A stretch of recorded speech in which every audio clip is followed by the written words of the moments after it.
earlier today? Shortly after 5? Yes. Yes, I did. Because it wasn't in the packet. So it's new standards that they're going to be piloting next year, I believe. Some of them doing it right now, but it will be the new standards they've for superintendent evaluations. It was very informative. I felt it was. Did you as well? I did. Yeah. Yes. I did. Very well done. I also spoke with Mr. Rogers after your meeting last time, and he provided some feedback that I'll share when we go into workshop mode, okay? Now we have our presentation from the Behavioral Health Advisory Council. Once you're ready. And welcome. Oh, okay. Everybody needs one. Oh, look at that frog. How cute is that? Can somebody grab a mic? The mics are up here. Or You need to talk in the mic, though. You need to talk into a microphone, please. Because otherwise they won't. It's being recorded. Okay, come on, Mrs. Pretty loud. I probably don't really need it. No, you do. Okay. Now I feel like I have my back to you, so I apologize for that. Okay, so the first part of our presentation is going to be talking about stress. Not the stress that maybe perhaps one would feel when presenting to a school committee, televised. We're going to talk about high school student stress.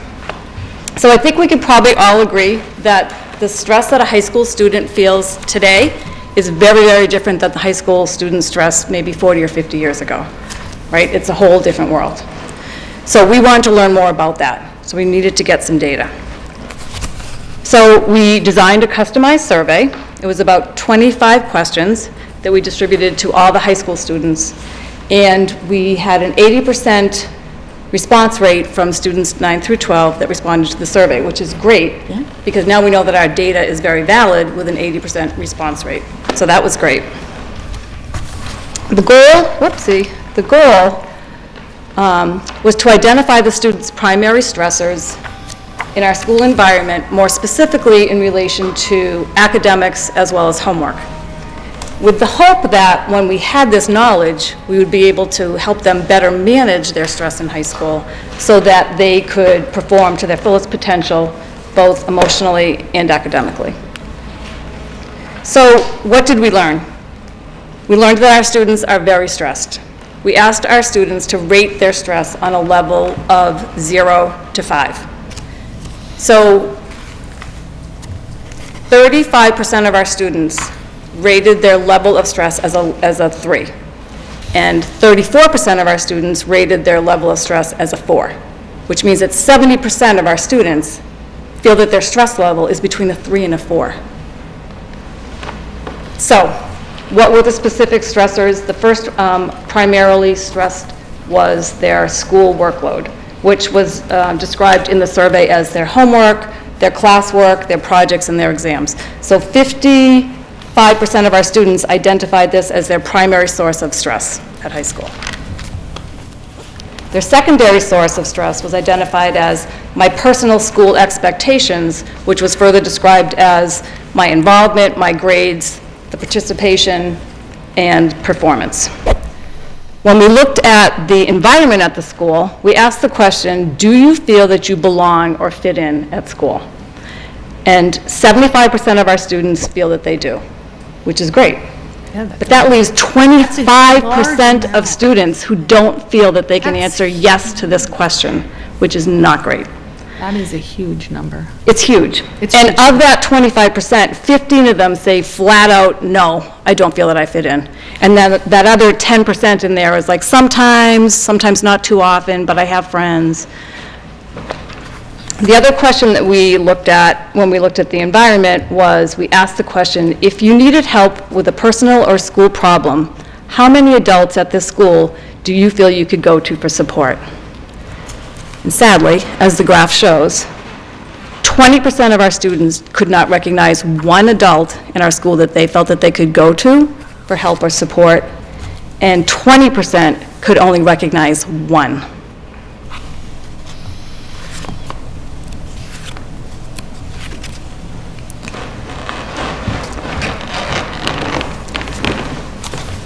Okay, so our survey went on to talk about academics, specifically homework, because that homework and extra work and projects seems to be a big stressor that we heard students talk about.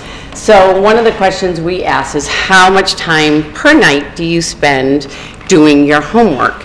And the 59% of our students spend an average of 2 to 3 hours a night doing homework. Carolyn and I had done a lot of research, and Harris Cooper, who's known to be like the leading researcher on homework, says that the average high school student should spend approximately 2 hours per night doing homework. They further go on to say the correlation between homework and academic achievement, anything beyond 2 hours will start to fade because the interest is not there, something else is going on.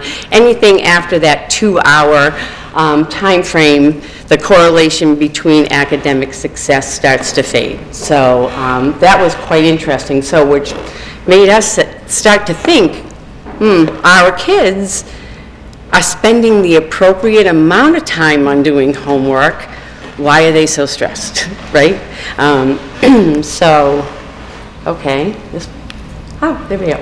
So one of the other questions we had asked them was about their extracurricular involvement. And many of our students, as you can see, over half, spend 4+ hours per week doing extracurricular activities, both school and non-school related. A lot of our students work outside, volunteer outside of the school, and a lot work, do a lot of extracurricular activities within our school.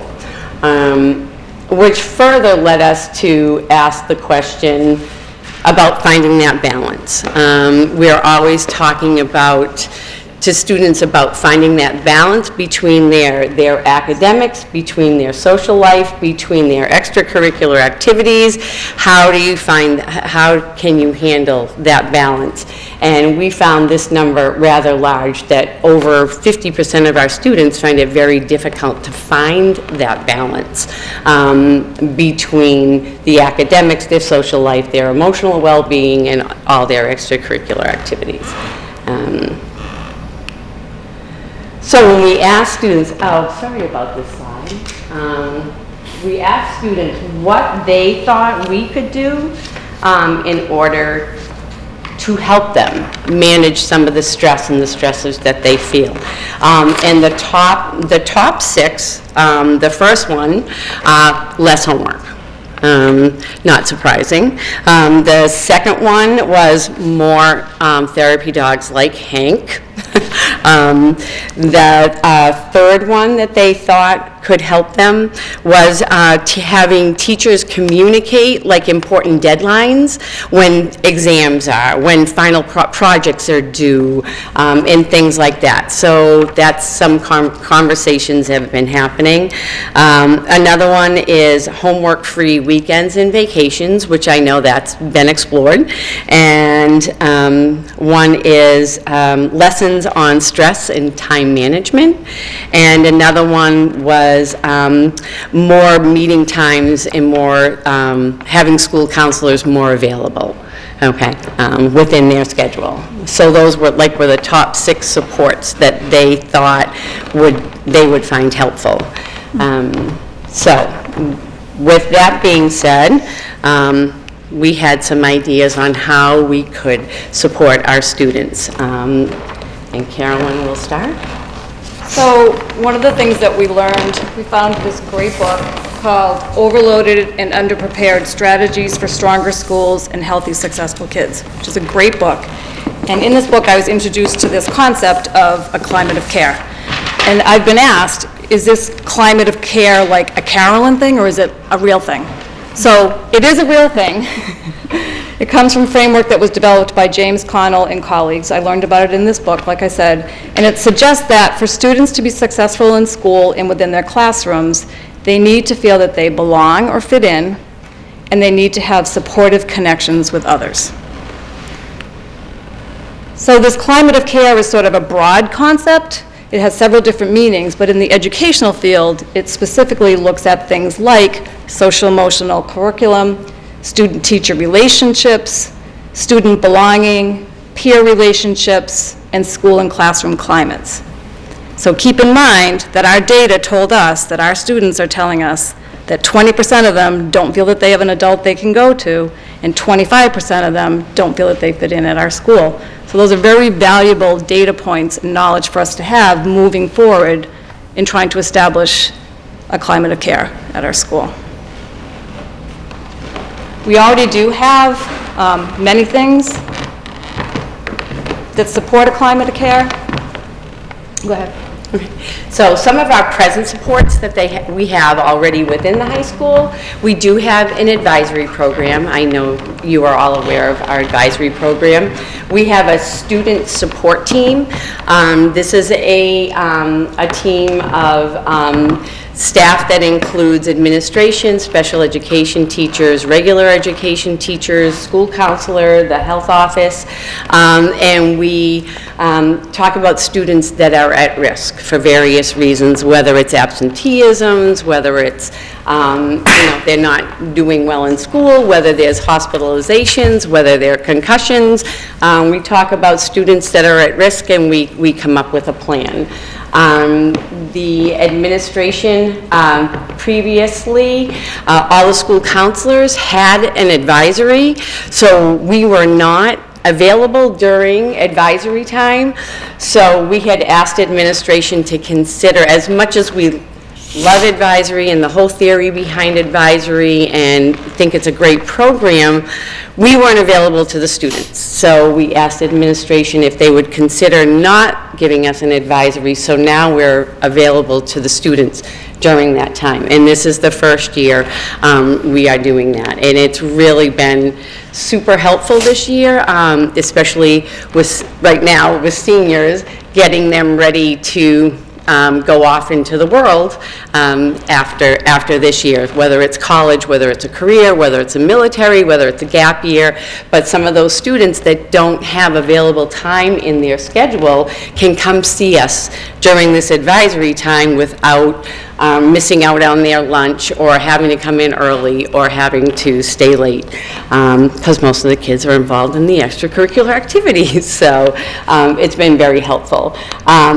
The administration has been wonderful in putting a professional development team in place and offering all kinds of professional development around mental health and illness for our staff, and giving everyone strategies and a better idea and more knowledge about how to improve awareness and around mental health issues and how to better meet student needs. We have an SEL curriculum that's constantly being relooked at and reviewed and revamped. This year at the high school, this past summer, the leadership team really got together and looked at the summer work that are expected from our AP and honors students and really refined that. So it was much more doable and not as overwhelming. So that was another positive support that we put into place. We also looked at the math requirement and put a proposal together, which was approved by the school committee, and our math requirement changed from the 4 credits to the 3. And we have Hank the therapy dog, and who doesn't love Hank the therapy dog? And Hank the therapy dog even has his own office and office hours. So those are all positive things and present supports that we have now for our kids. Based on our research, some of the suggested supports we would like to consider. Our advisory program, always exploring ways to improve. wellness programs such as lessons on time management, coping skills, mindfulness, yoga, things like that for the kids. Support programs, this is a huge one, is the orientation for freshmen and freshman families prior to the start of school. I think that is something that's really important to look at. 9th grade counts, and it's really important. And I think that's something that we're really looking into for next year, and getting the students involved, the upperclassmen involved in such a program. We have lots of ideas floating around. More peer support programs, like a peer mediation, a peer tutoring programs such as that, and more therapy dogs like Hank. Homework, as far as schoolwork, which is a huge stressor for our kids, consider homework guidelines, homework policies. They're in place in some school districts, and kind of explore what's out there. Provide the homework-free weekends, have teachers communicate deadlines and important dates, maybe amongst departments, and the leadership team could probably explore some of those possibilities. Student access to school counselors, it's been great, and would like to continue to expand that. Providing alternative programs, we've looked at the Early College Initiative in conjunction with some of the state schools and community colleges. There's a new program sponsored by DESE. It's called MyCap, and it's a college and career advising program that the school counselors and staff and administration are attending. Also, we've been looking at more opportunities for summer school for our kids that need to attend, but attend it with us. Here in Lunenburg, we've been looking at some online opportunities to further assist with that. Then another initiative would be the implementation of the universal mental health screening.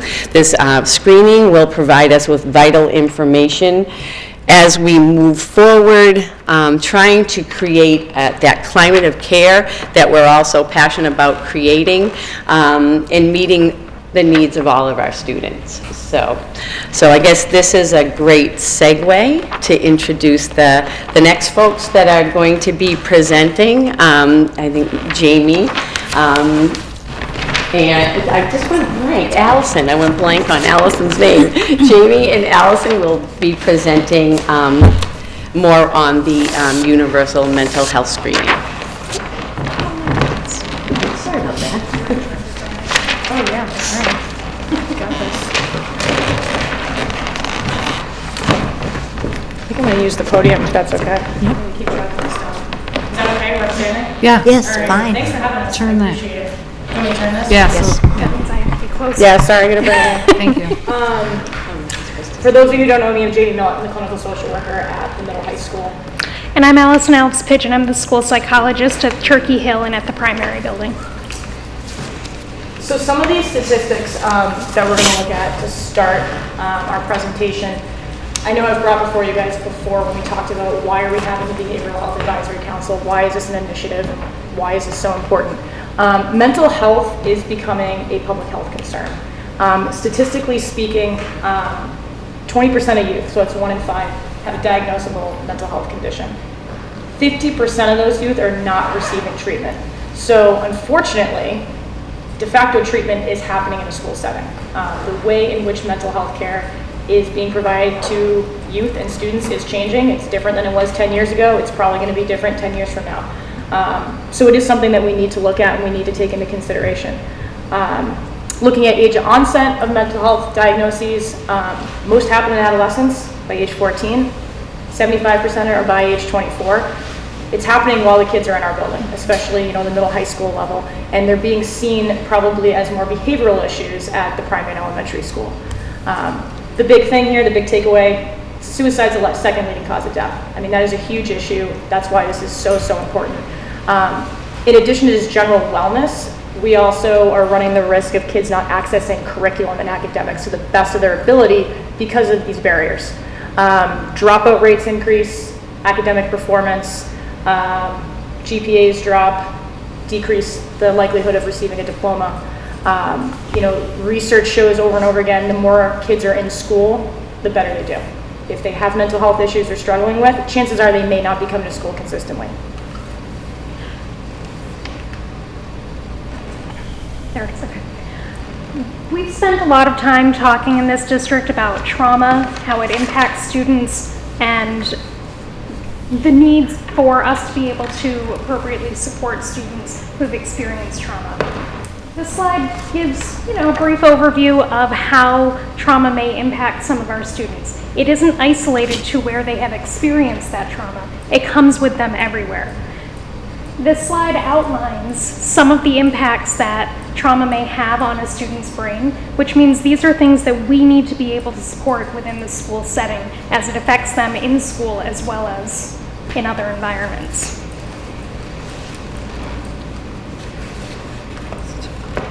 To support students with mental health needs as well as trauma, these are 5 things that educators can do. I started the microphone. Sorry. The things in bold or in black are things that are supported through PBIS and Restorative Justice, which we're going to be talking about moving forward. So these are the big 3 things we're going to talk about. These are proactive services that we're trying to implement in a school system to help address some of the mental health concerns. So PBIS, which is proactive behavioral intervention supports, restorative justice, and then lastly, we'll discuss a little bit about the universal mental health screenings that I had presented on back in September. Moving along. Let's go. There it is. So positive behavioral intervention supports, PBIS. This is an initiative across the country to support the behavioral needs of students across environments. So the idea is that rather than having each teacher doing their own thing, we're going to have a universal way of supporting students so that they are familiar with expectations no matter where they are. The great thing about PBIS is it doesn't work against any systems that are already in place. It can only support them, as well as making sure that there is a common language to support all students. Within Lunenburg, there are aspects of PBIS in most of the buildings. It hasn't quite been generalized across buildings. Right now, there are consultants coming in to support the primary school to really enact PBIS across the school, and the hope is that over time we'll be able to bring that to all of the buildings in a more consistent manner. So looking at restorative justice, this is a big buzzword in education right now. And it's really looking at how do we implement punishment in a different way. So it's not necessarily all about punitive, out-of-school suspensions, in-school suspensions, but rather teaching kids around how to mediate and agree and figure out, what did I do wrong? How did I feel when that behavior took place? How did the other person feel, or the teacher or my classmates? Accepting responsibility. And then also moving forward about how do we restore what had happened, whatever negative behavior had taken place with their victims, but also figuring out how do I not do that again. So it's really giving kids real life skills about how to problem solve. Everybody makes mistakes. I'm sure everyone in this room has probably done something that's maybe a slight mistake at some point. And it's figuring out how do you not do that again. How do you move forward, and how do you, moving into adulthood, how do you problem solve? So looking at, what we're trying to do here at Lunenburg Public Schools is really look at creating an SEL trauma-informed learning environments, and that's using some restorative justice practices. This is still definitely a work in progress for us. We've done extensive behavioral health, mental health, social emotional, professional development, as you guys have heard about with both of our PD days. So we're really making sure that staff understand what's going on. I can't say enough how important it is that every single person in our district understands what an adverse childhood experience is. With certainty we can say every single staff member understands what that means. And that's definitely not the norm in a lot of districts. So we're definitely, I think, cutting edge in the sense of the professional development that we're providing. As we move forward, I think having that foundation of just general mental health knowledge and SEL knowledge, that's going to lay the foundation for the next step of really starting to implement restorative justice practices, not just at a district level and not just a school level, but just at a classroom-based level. And that's probably where we're looking to start, in particular this year. Many of our teachers are already using this practice. They may not even know it.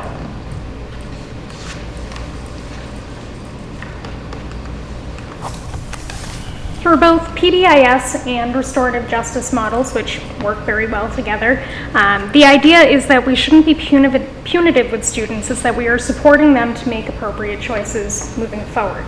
We know that errors are going to be made, and even if a student is doing their best to try and be conscious of their actions, there will be errors. But the goal is for students to realize that making errors doesn't make them a bad student, that the message that we are sending to them is that everybody makes mistakes and it's okay, so long as our next action is to fix that mistake and to hopefully avoid that in the future. Through these methods, our ideal is for students to feel like we're in it with them and that we are supporting them rather than punishing them. So we're going to look at some of our data in our district. So we have data from 2017-18, and then the next slide's from 18-19, and this is information that's reported to DESE on disciplinary reports. So, how do we stand, and then we'll go over national averages as well. Really what we're looking at is, if you look at this column for students disciplined, we're looking at the percentage of students that hit some of our high need criteria in that column. So if we're looking at 17-18, we had about 41% of the students that were disciplined are considered economically disadvantaged. 41% of the students were with disabilities. So that's essentially a kid who is special education, 504 IEP, that's how they're identified. 57% are high needs, which essentially means you just hit more than one criteria, multiple criteria areas. And then lastly, 80% were male that were disciplined, which is pretty consistent to national averages. Typically males tend to be a little bit higher than females. We look at 18-19. Overall, we had more students disciplined, but our numbers did decrease slightly. So about 35% of our students, and again, I'm looking in this student disciplined column there with the 81 at the top. 35% of the students disciplined were considered economically disadvantaged. 26% were students with disabilities, so again, those special education identified students. 47% were the high needs category, again, more than one criteria category, and then again, 80% was consistent with males. And if I could jump in, that when we're saying disciplined, we don't mean given a detention or an in-class consequence. This is suspension, expulsion, which I like that our columns are all 0, and such. So looking at national data to see where we stack up, I would say we're pretty much on point in terms of male versus female. What I have here is a breakdown by race. Across the country, students of color are disproportionately disciplined more frequently, also students with disabilities. That means that's our kids with mental health issues that have that social emotional criteria. That's how they qualify for special ed. Those are the kids that we know about. Never mind all of the kids that are disciplined that have mental health issues. Maybe that's why they're acting out and we don't even know. We haven't identified them yet. We're a little bit higher in terms of national data with 12% of students disciplined being special ed. But like I said, male, female, we're pretty much right on point.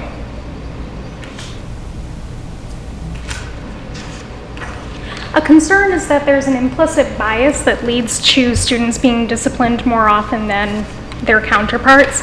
When we were talking about the national data, the national statistics of how many students in certain categories are disciplined, this applies to the implicit bias concept.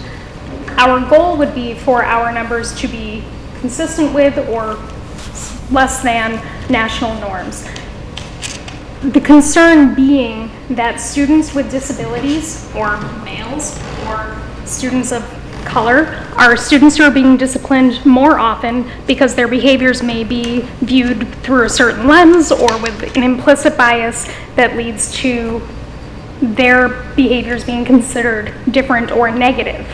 Everybody has implicit biases. Having those in and of themselves is not negative, but it's important to be aware of them so that we aren't acting on them or letting them get in the way of our working with students. So the big question is, what can we do about it? It's learning and recognizing what an implicit bias is and how does that impact our students. Like Allison said, it's not necessarily means you're a bad person. Everybody has them, but being aware of it, just that self-awareness is super, super important. One of the things you can do is an implicit association test. You literally can Google it. Harvard has a bunch of them based on color, thin versus obese, sexual orientation. They have a variety of implicit association tests that you can take. And you run through it, and it gives you a score at the end. Now, is it 100% certain? Of course not, but it gives you an idea. It's something to think about. It gives you a little bit of self-awareness. Another thing we can do is just continue to improve our PBIS system and the multi-tiered mental health supports that we'll talk about in a moment with the universal screeners. Just the psychoeducation staff, understanding mental health, understanding substance abuse, identifying the at-risk students. I think the trusted adult piece that Carolyn and Sue just spoke about is so important.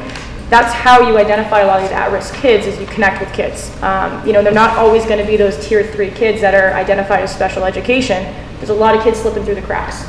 So by having those trusted adults, we're more likely to figure out who's at risk. And then lastly, just changing the culture, making it feel more safe and supportive.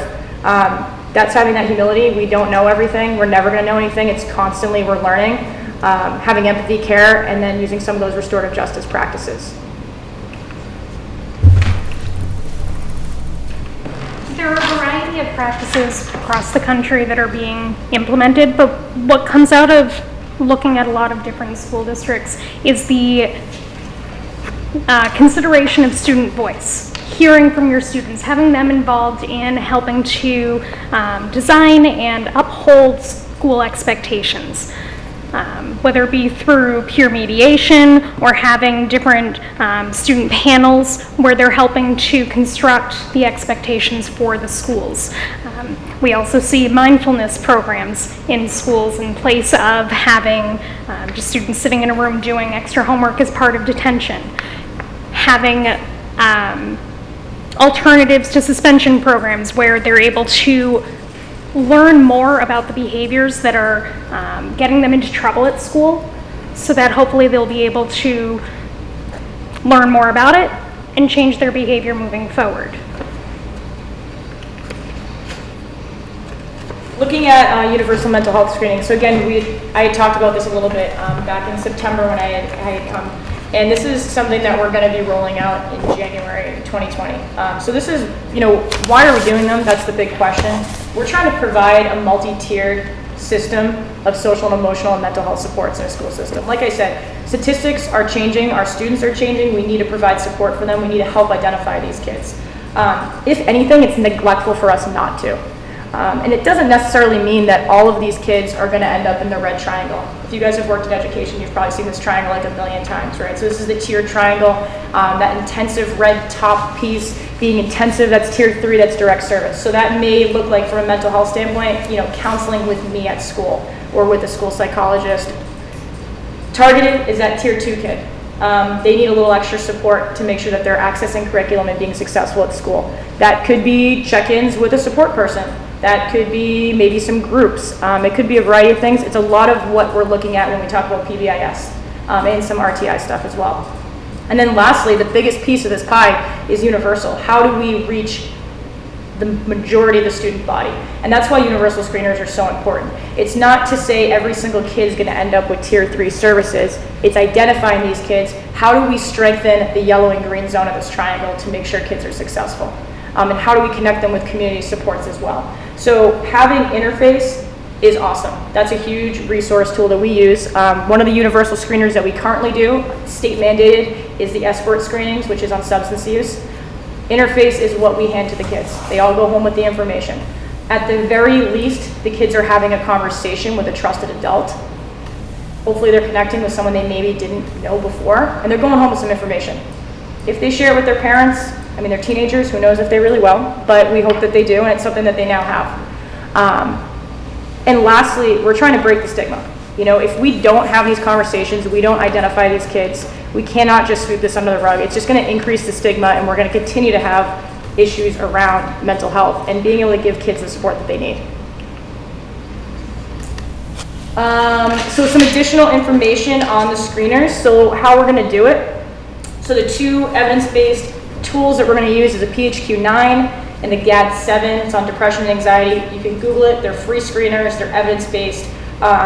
Your PCP uses a version of the PHQ-9 during a routine physical. They use the PHQ-3. But this is standard assessments that you run through that scale your depression and anxiety. So kids will be sent home, or I should say letters will be sent home to parents. There will be a passive consent, which means parents are able to opt out. They can email and say, I don't want my child to take part in this. We'll pull the kid out. Information is going to remain extremely confidential. There's going to be a very, very few and far between individuals, school counselors, myself, school psychologist, and probably admin. Those are the support people that are going to be looking at the data so that we can identify the kids and have these follow-up conversations. But this information is not going in their student record. It's not being sent home with them. It's strictly confidential. The big thing here that is huge is the cost is absolutely nothing. So we can screen over 400 kids for absolutely no cost whatsoever. There's plenty of organizations that endorse this. It is cutting edge in terms of support for kids, but it's something that I truly believe is extremely valuable and is going to put us ahead in terms of behavioral health care from a school setting across, I would say, Central Mass and throughout the state.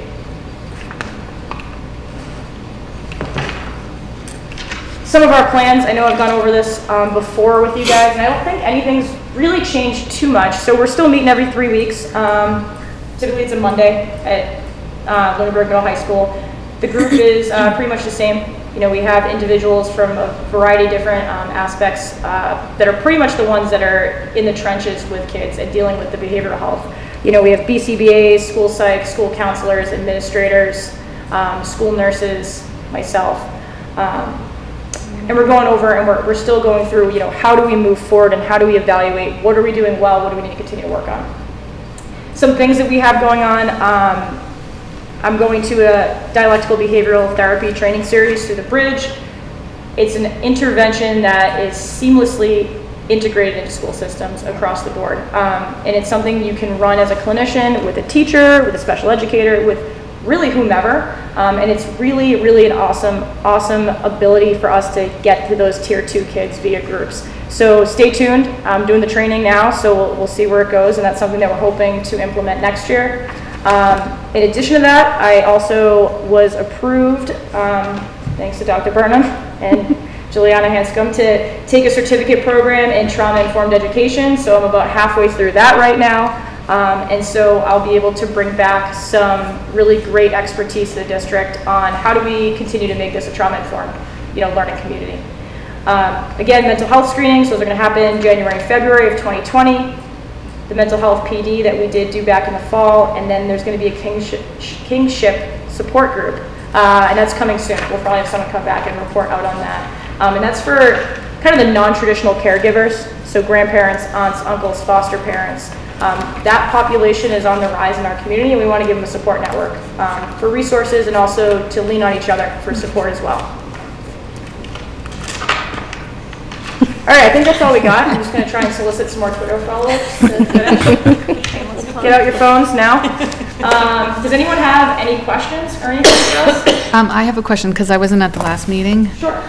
So what exactly is trauma defined by the group? Sure. Like what falls under trauma? What would fall under that category? So that can be a variety of things. So it's really in the eye of the beholder. Mm-hmm. So, what I view as trauma versus what Allison views as trauma might be very different. Right. So it's anything that impacts their social emotional well-being, stirs up feelings of discomfort, anxiety, depression, the list goes on. But anything that, it could be anything, you know what I mean? It could be something significant, to use an extreme example is like a school shooting versus a car accident. Mm-hmm. Post-traumatic stress disorder can occur in a variety of different situations, kind of everywhere in between that spectrum. Okay. So I wish I had like a clear definition. No, I just wondered. It's broad. really working with the kids, Okay. and it's really looking at how does the symptoms present to them, Mm-hmm. regardless of what has happened. What's the behaviors, what are the symptoms, what's going on. Okay. And you say universal, what grades, is this going K through 12? No, it's only going 9 through 12. Okay. So we're gonna roll out, we're gonna do one grade a week for about a month, giving ourselves a little bit of flexibility. But because our school district is small, it's something that is manageable right now. Okay, and the other thing was, it's all staff-based education. Is there going to be any education for the students? Because 20% of our high schoolers feel they don't fit in. That is definitely not related to staff. Okay, that definitely falls to our student body. So how can we fix that with our student body? Like, what can we do for the students that we have that don't feel, is there anything that we can do for the students? And I like think that educate them? I think that comes back to getting the students involved in guiding the expectations for the school. In addition to, consequences or rules of the school, they're also able to speak to what is it that they need. And you don't only solicit the students who follow all the expectations every day. You really get responses from all of your students. What do you want your school to have? What will make this your school? And that's something that, we've had some conversations about, but it's also scaffolding. When is it appropriate to start that kind of a conversation or that group? And I don't think we have an answer to that just yet. Right. I think that speaks to the tier 1, to that universal, multi-tiered approach. And that's definitely something that we need to work on to make sure this information is getting pushed through to all the kids and it's implemented in every single classroom. Whether it's just having a sense of belonging or giving them actual psychoeducation on substance use or mental health. There are some things that we've started to do, and we've started to weave some things in here or there. Like 10th grade English curriculum, I've started to go into those classrooms and we integrate some mental health education with the curriculum. Because for kids, sometimes they can't really identify for themselves, but they can use a character in a book. So that's been a really cool initiative that we've done to try to weave in some tier 1. But we definitely, we have some work to do in that area for sure. Okay. If I can tack on to that 25% statistic, any idea across grades? How many of the students are across the grades? This to me looks like this, and the 20% that feel that they don't have any adult at this school that they can talk to are big red flags for me that tell me that we need to dig a lot deeper into those responses and find out what is going on. Mm-hmm. Are the 25% of the kids all seniors? Are they freshmen? Right. Where are they in the spectrum? Or is it just all, or anywhere it's everywhere? in the student body? Yeah. And is there a lot of overlap between those that don't have an adult that they can speak to and they don't feel that they fit in? Right. How much of an overlap do we have? Are we going to be able to identify, hopefully, I'm assuming through this universal health, the universal mental health screening, that we might be able to help identify those particular students? That's the goal. That's the goal. That's the goal. That's one of the reasons. To me, seems to be a big part that we need Absolutely. to really dig into, because those numbers are really high. You got 20% of adolescents with mental health disorders, and we have 20% of our student body. I think that there's going to be a lot of overlap. One of the follow-up questions we're going to ask when we, the kids that do get flagged as, moderate or high risk in the anxiety or depression inventory, they're going to follow up with a counselor, myself, school psych. They're going to follow up with somebody. Hopefully it gives them a trusted adult. But second of all, we're going to ask them, who's your person? Who do you go talk to? The follow-up's going to have to come from a trained school professional. But I hope the kids are saying, it's my English teacher, it's my math teacher, it's a gym teacher, it's my coach. But we do want to ask that question because we want to make sure they have someone to go to. And to that point also, with regard to the age group, we know that this doesn't just happen when the kids reach high school. So that's one of our goals in trying to get strong supports all the way down from primary all the way through. We have not measured these questions with the little guys because they can't answer a lot of these questions yet, and trying to get them to do this would be challenging. But our recognition of these statistics up at the middle high school, we're acknowledging that some of these challenges started as early as primary age. It may have looked different, but that's why we need to have strong supports starting down there as well. One other question I had, students that through the screening are flagged, will their parents or guardians have any sort of notification? Depends on the risk. So high-risk kids, if there's any indication of self-harm or, safety to themselves or others, parents are going to absolutely be notified. They have to. But other than that, it falls under the confidentiality clause that we have where, we want kids to feel like they can trust us and have this conversation with us. And I think if they know things are going directly home to parents, I mean, you guys know teenagers, there's no way they're going to open up, right? They're never going to have that conversation with us. So it's really going to be around safety, and that's when we're going to have to break that confidentiality.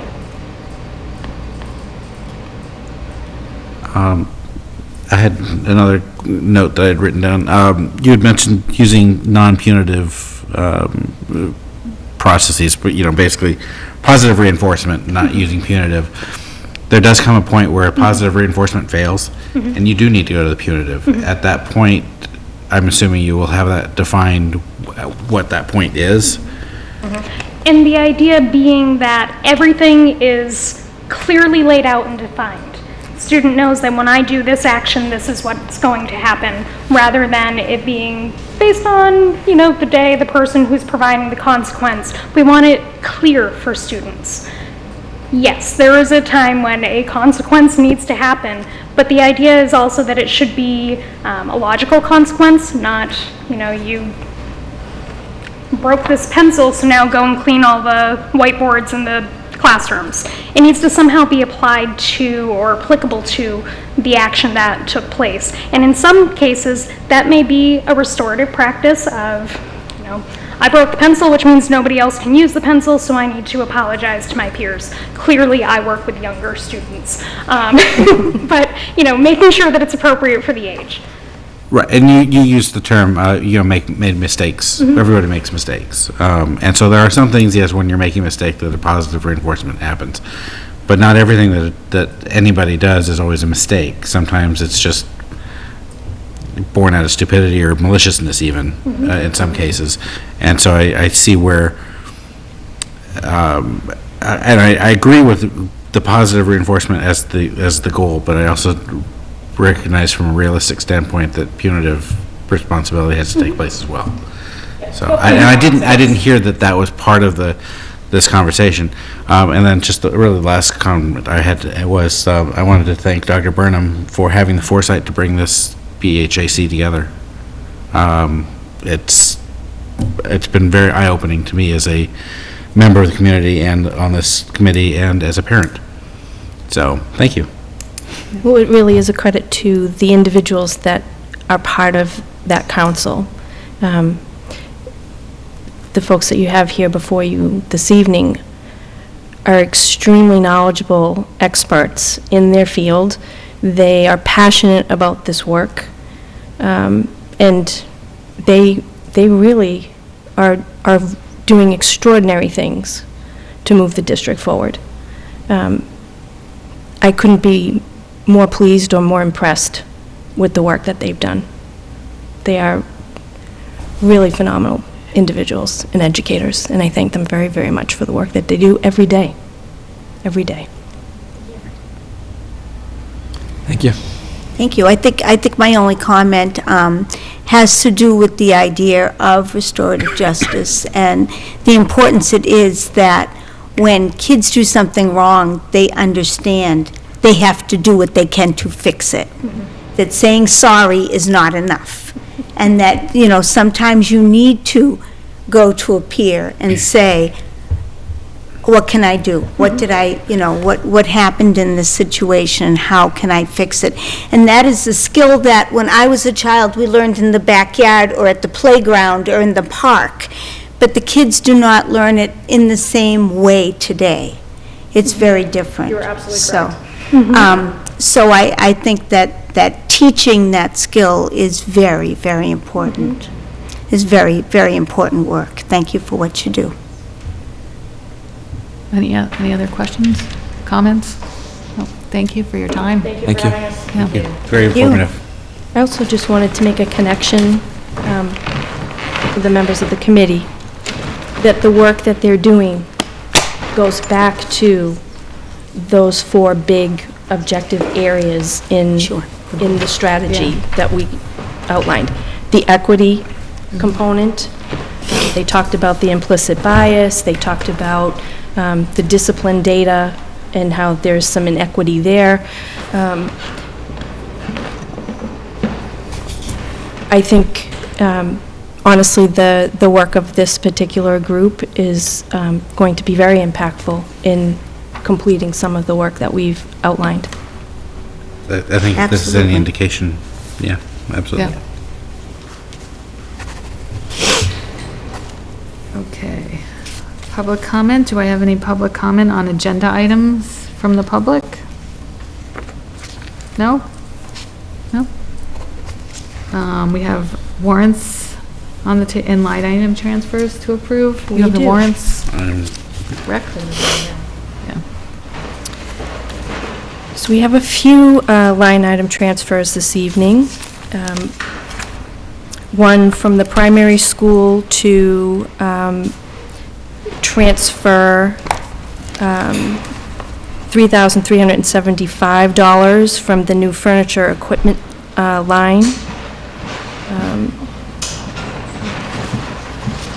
to the contracted services line, and this will allow them to fund 150 additional Lexia Core 5 reading licenses for the primary school students. Another one from the primary school requesting to transfer $41.14 from general supplies to office supplies. Again, added money for the office supplies that need to be purchased. Another from Mr. Londa requesting a transfer of $1,766 from the electricity line to the maintenance of ground supplies. This request is to fund additional mulch for the playgrounds. That's really becoming a safety issue. Yeah. And he feels that there are sufficient funds available in the electricity line to cover the cost of the additional mulch.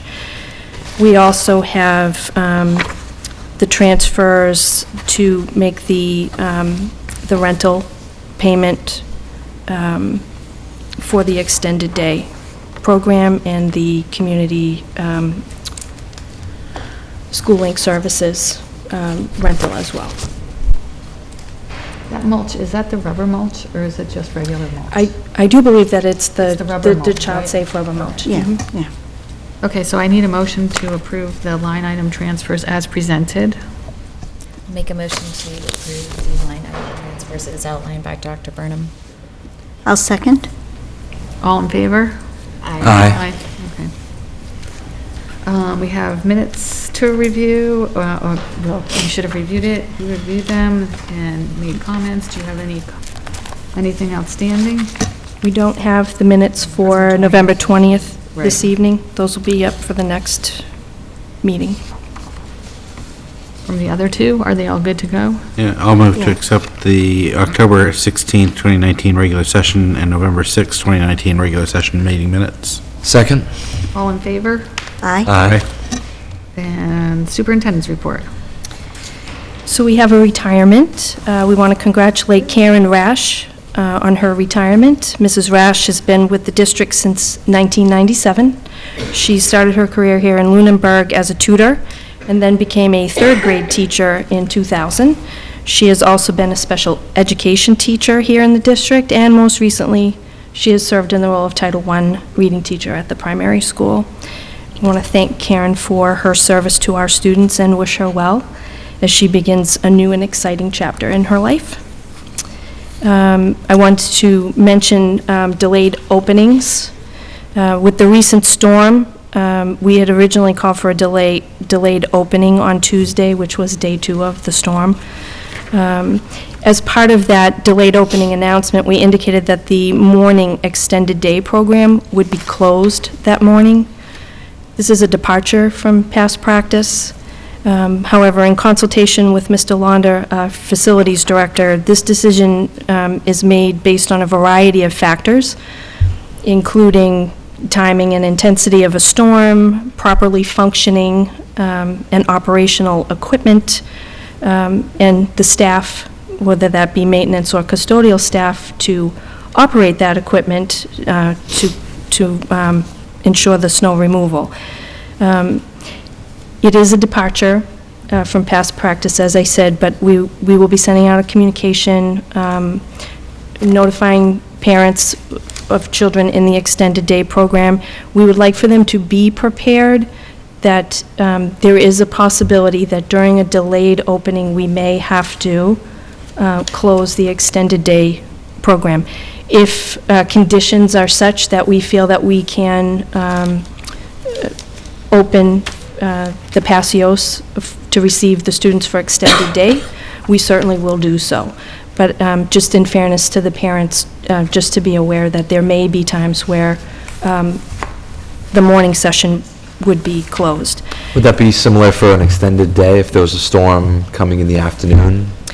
So if there were a storm coming in the afternoon, we might cancel after-school activities. We would obviously have to notify parents as early as possible in the day that we would be closing the extended day. It might be that we, as an example, move the pickup time to like 4 o'clock, let's say, if we're anticipating the onset of the weather at 5 o'clock.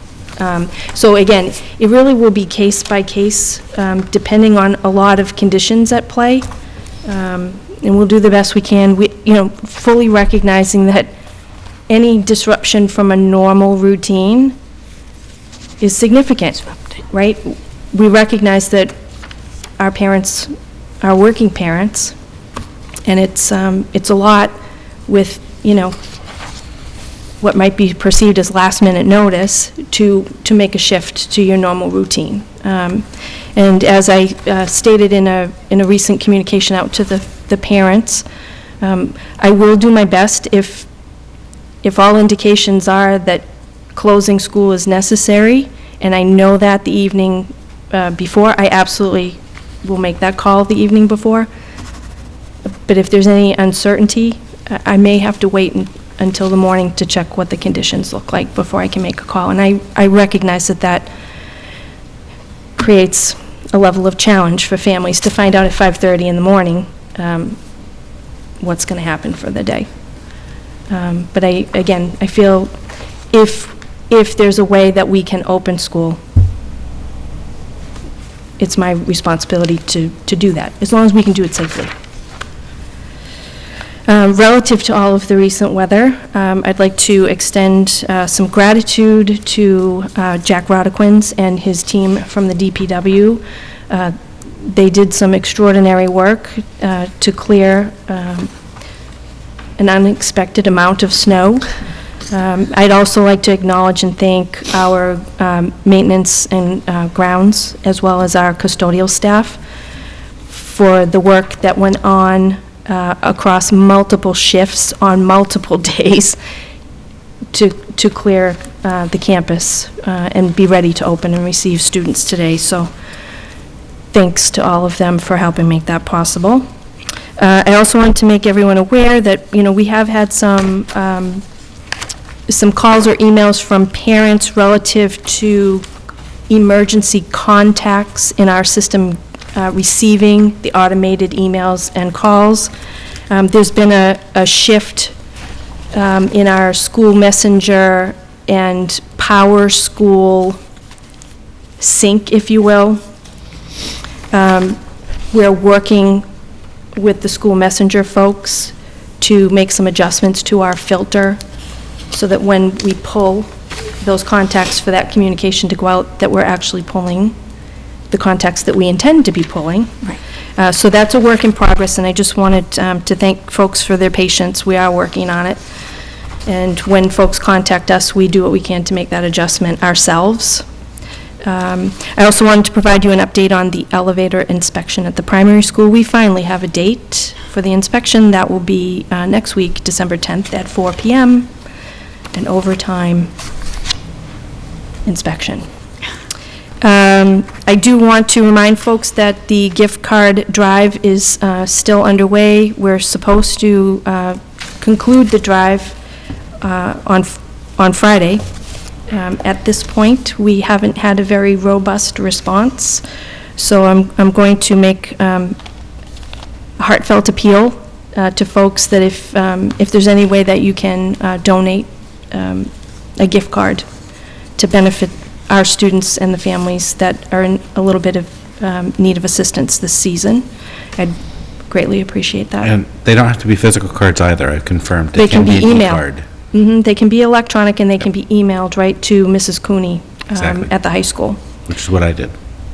And lastly, the annual tree lighting is scheduled for tomorrow evening, but right now, the common is under, Snow. a foot and a half to 2 feet of snow, and it's impeding the ability to actually upright the tree in the gazebo at the moment, so Mr. Rodquins and his team are going to continue to do some work tomorrow to see if we can't get access and move forward with the tree lighting as scheduled. But I just want to make everyone aware, there is a possibility that we may have to either cancel or postpone, but that call will be made by the town manager tomorrow. And you'll send out an email to the families? Mm-hmm. Okay. To confirm or cancel? Sure. Will you do? Yep. Okay. Okay. So that's it, right? That is all I have. Student reps report, Kyle. Hi, so what we've got going on, the senior class is doing their annual clothing drive until December 9th, so you can drop off any soft item at any of the public school buildings, I believe including Passios. I'm not Yes, there is one there. Including Yeah. Passios. There's a dance for the high school this Friday from 6 to 9.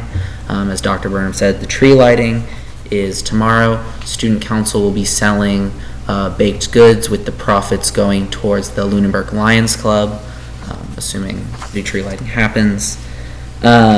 Winter sports have started, tryouts have started this week and other associated things. And Christmas Spirit Week is in 2 weeks, which has been finalized. That is all. It has, okay. So they'll put up what their spirit is every day? Yeah, so there'll right? be a sign somewhere in the high school. Okay. Okay. Did I hear correctly that the dance is a semi-formal? Yes. Correct. Okay. Thank you, Kyle. Thank you. So we have a budget update report. Mr. Cassidy? Where did it go?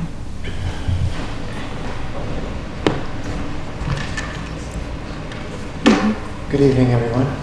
Good evening. Good evening. Superintendent and I have prepared a quarterly budget report for you.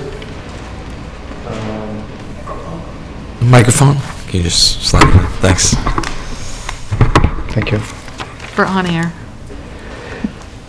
Just a few things I want to bring to your attention. The salary and wages accounts are pretty lined, and that alignment was really taken care of by the budget transfer that came in front of this group on October 16th.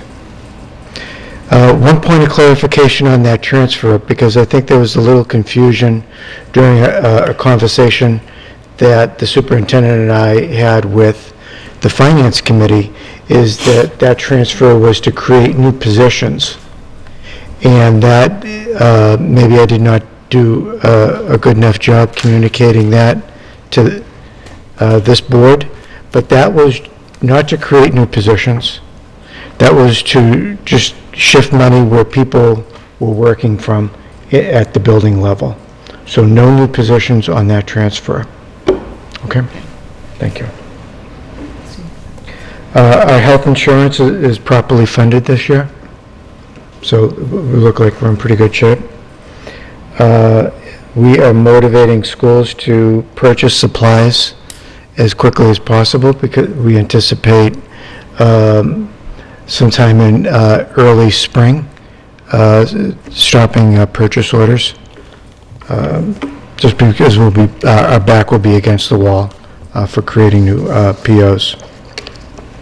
We are monitoring our substitutes account. We're monitoring our absenteeism. So, and we're monitoring our overtime accounts with our custodians, which probably took a little hit this weekend. Yeah, are we still one man down? What was that? We're still one man down too, right? Yes. Okay. So in the report looks a little different than last year. I'm looking for it in my folder. Did you find it? Do you guys have it? Yeah, it's under in new business A, NBA. No, I haven't. Oh, here we go. There it is. Got it. Thank So you. there should be two files. There's a memorandum, and then there's, which is a PDF, and then there's the actual budget details. 800 new business. If, I just can't, to make the report look very nice, it's easier for me to just create two files and make sure that it's landscape, because I know it's better to view that, a landscape. And I like the percent column. This year, the budget looks a little bit different, where I'm highlighting a couple of negative, I see we're in the red. Yeah. yeah. Yeah, what's that? So, don't be alarmed. Okay. Okay, so you've taken care of some of those negative balances with the transfers that were proposed, that were submitted to you tonight. A couple that were not, there was a special detail, Yeah, $4,000. athletics. There was a purchase order that was inadvertently charged to that salary and wages account. So I've got a pending journal entry in front of the town accountant to move that out into a supply account. Oh, okay, so that wasn't even, That's paid that has Yeah, nothing to do with that athletics. will not be in the negative. Okay. The maintenance and ground supplies, you've addressed that tonight. Under the primary school, there's a $41 negative balance. You've taken care of that.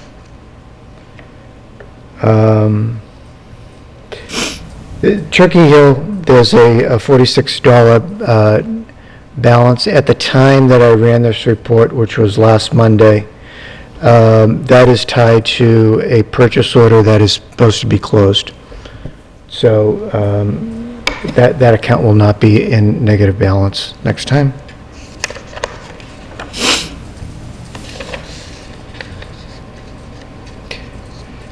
The next negative balance is at the high school, and it's around our athletic accounts.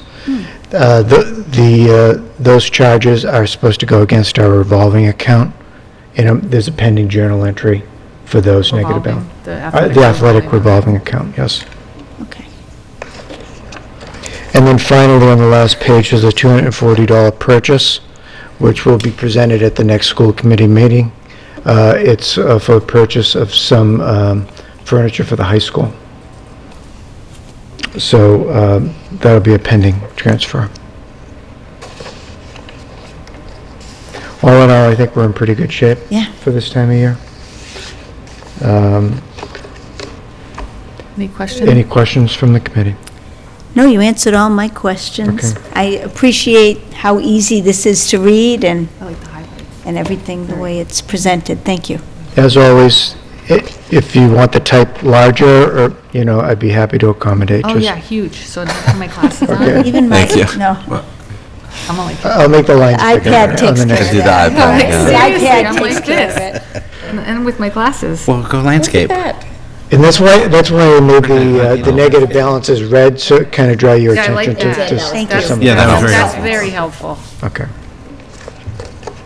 and alarming. all at Every the time you same do this, it gets nice little tweaks, so I like it. Okay. Thank you. Thank you. Thank you very much. Thanks, Michael. Okay, we have the first reading on a whole slew of policies. So there are a whole slew of policies, but we are pulling, Okay, which one are we calling? Was there an action For needed one? for the budget update report? Yeah, that was it. Well, was just- that was but it. it's under Oh, okay. action. It just said action. It's oh, under I think you action. just Do we need to vote to accept it Oh, as a yeah, we report need of to, funds. okay. Yeah. His report, we need to, okay, so. I Make a need motion to accept the budget update report? Yeah. Second. All in favor? Aye. Aye. Aye. Jumped the gun there. Okay, we're pulling 1801. Yep. What else? And we're pulling 3203.01. Okay. We had a policy subcommittee meeting scheduled last night that we ended up canceling due to the weather. We were hopeful that we would refine those two so that we could bring them forward this evening. So you can expect those to come back at the next meeting for a first read. Oh, I was hoping you'd pull more. No. That's a Well, lot. they're first readings. We It's can do it first for reading. First reading. Okay, yeah, okay. But we have to give the description of which one. Description we're- of- Yes. Yes, we need to say them all out loud. No, we don't have to read the whole thing. No, but we will at the third one when we're. We will on the Yes, we third will. one. Make sure that's a So, So- okay, so do one of you guys want to present them? Just with before we their do title that, and if somebody wanted to see what these were, are they posted somewhere? They No. should be up, They're they on the should be website. up on the website. they I are, will double check tomorrow morning under to the- make they sure were that they're not, up. they were not there yesterday for under review. Okay. They Under were the not, pending, because I yeah. went to look. Just so you know. But they can identify which one Which we're is- looking which They at. can see the Right. policy. They can see Right, the they want policy The as documents that are is. posted, correct. Correct. And I can outline those as well now if you want to go over what. Yeah, I want you to Sure. provide the title. Yep. The number, so that Yep. people, okay. In the 1000 series, policy 1501, which is under public participation at school committee meetings. Policy 1505, also in the 1000 series regarding public participation and community involvement in decision-making. Then we have, still in the 1000 series, policy 1601, that is part of the Education Reform Act of 1993 regarding school councils. In the 3000 series, which is fiscal management and non-instructional operations, we have policy 3101 regarding budget and budget planning and schedule. In the 5000 series, which has to do with students and instruction, policy 5102, which is regarding attendance and the enrollment policy regarding Lunenburg residents. In the 5000 series as well, policy 5226, which is regarding instruction, and it's educating homeless children and youth and foster care and military students. There is 5226.1, and that is more regarding instruction for homeless students, enrollment and services. 5226.2, which is still obviously same series regarding instruction, education, opportunities for students in foster care. And 5226.3, educational opportunities for military children. And I think, too, that those it's last important. three are brand new. Brand new, yes. And- Those, and they have language. And all of Language the 5,000 series were brought forward for an urgent review because these were policies that needed to be adjusted as a result of the findings of the audit, the ESSA audit that was done last spring. The policies needed to have certain language to be brought up to compliance. And the language that was inserted for all of these, including the brand new elements, we took from the MASC recommended policy language. Okay, so I need a motion to waive the first reading. Are there any questions? I on just- Do you have any questions?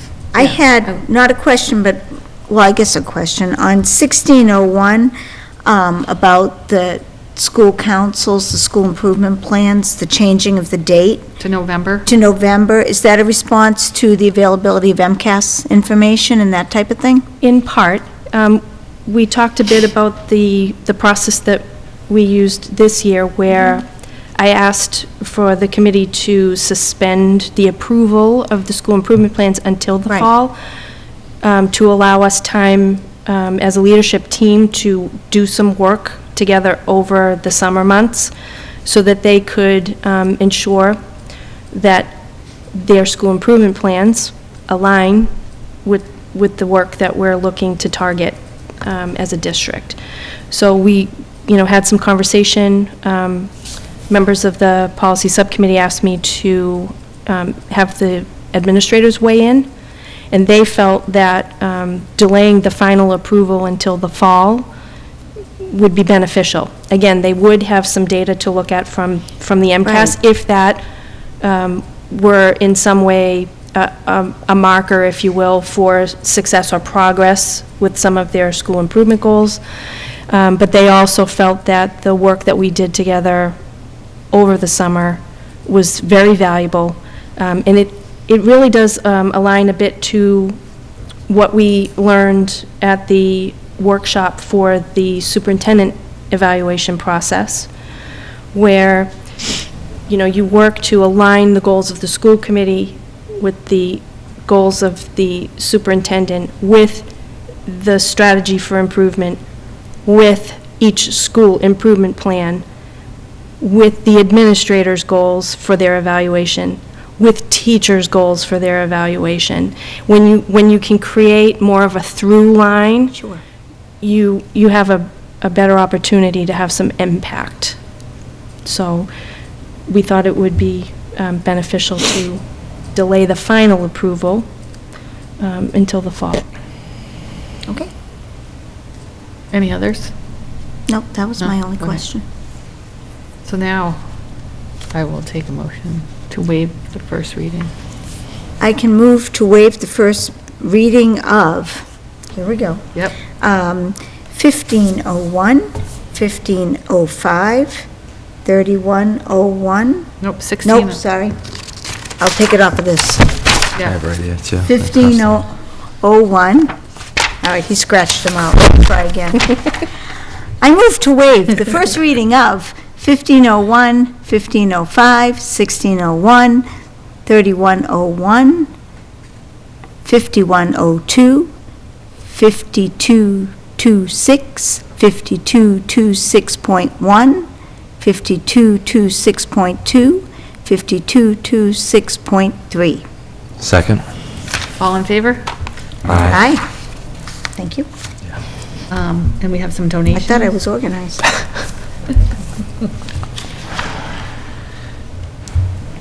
Just one? We do have one donation from the Special Olympics to support our unified basketball program in the amount of $1,000. So That it is was an fabulous. extraordinary inaugural year for this new sport for us. It was fun to watch. And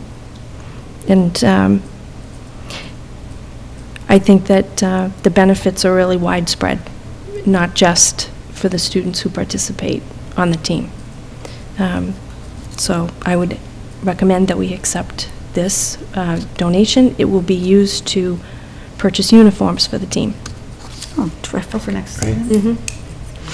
I'll take a motion to accept the donation. I move to accept the donation from Special Olympics for the Unified Champion Schools in the amount of $1,000 with our deep gratitude.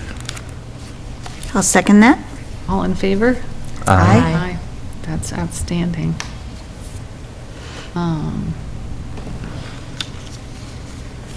So, now we're going to move on to our school committee goals workshop.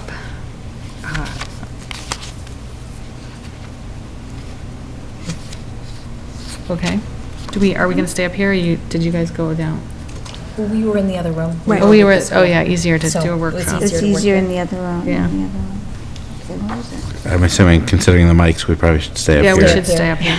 Yeah. Okay, did you guys start you guys have goals set?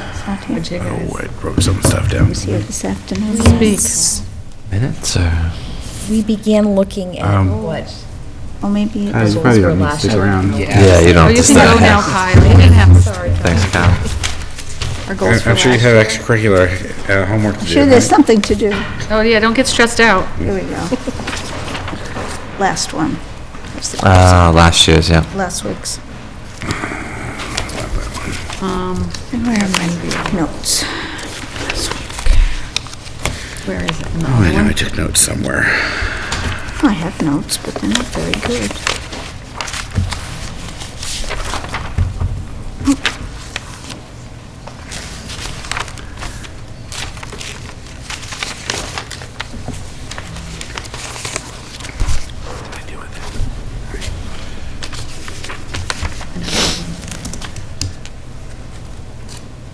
last meeting. They are, right? Maybe I typed them Okay. up. Let me find them.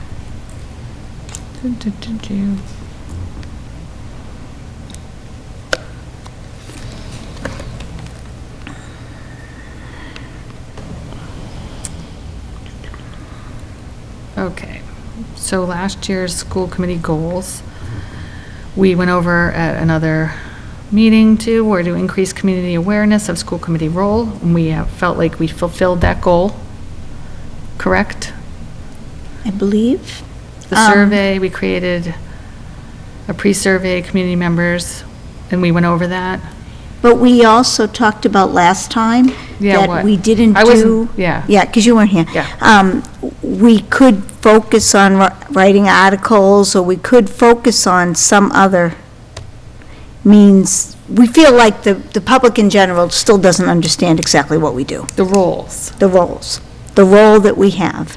So we had talked about last year that we needed to write an article for the Ledger, which we didn't do, I don't believe. Now, I know I was confused on some of this, but I don't believe we did that. No, I don't believe No, that. we didn't. That we would get some additional information just out to people.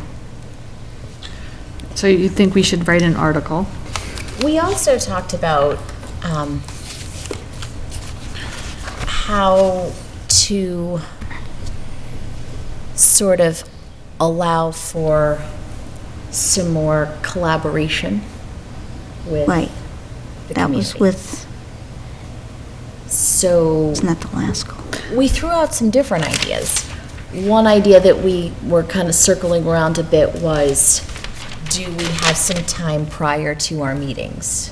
Well, just so you know, we're not gonna have any time prior to our meetings, because that's when we've decided to meet, to negotiate. Yeah, but we only have those 2 dates set up.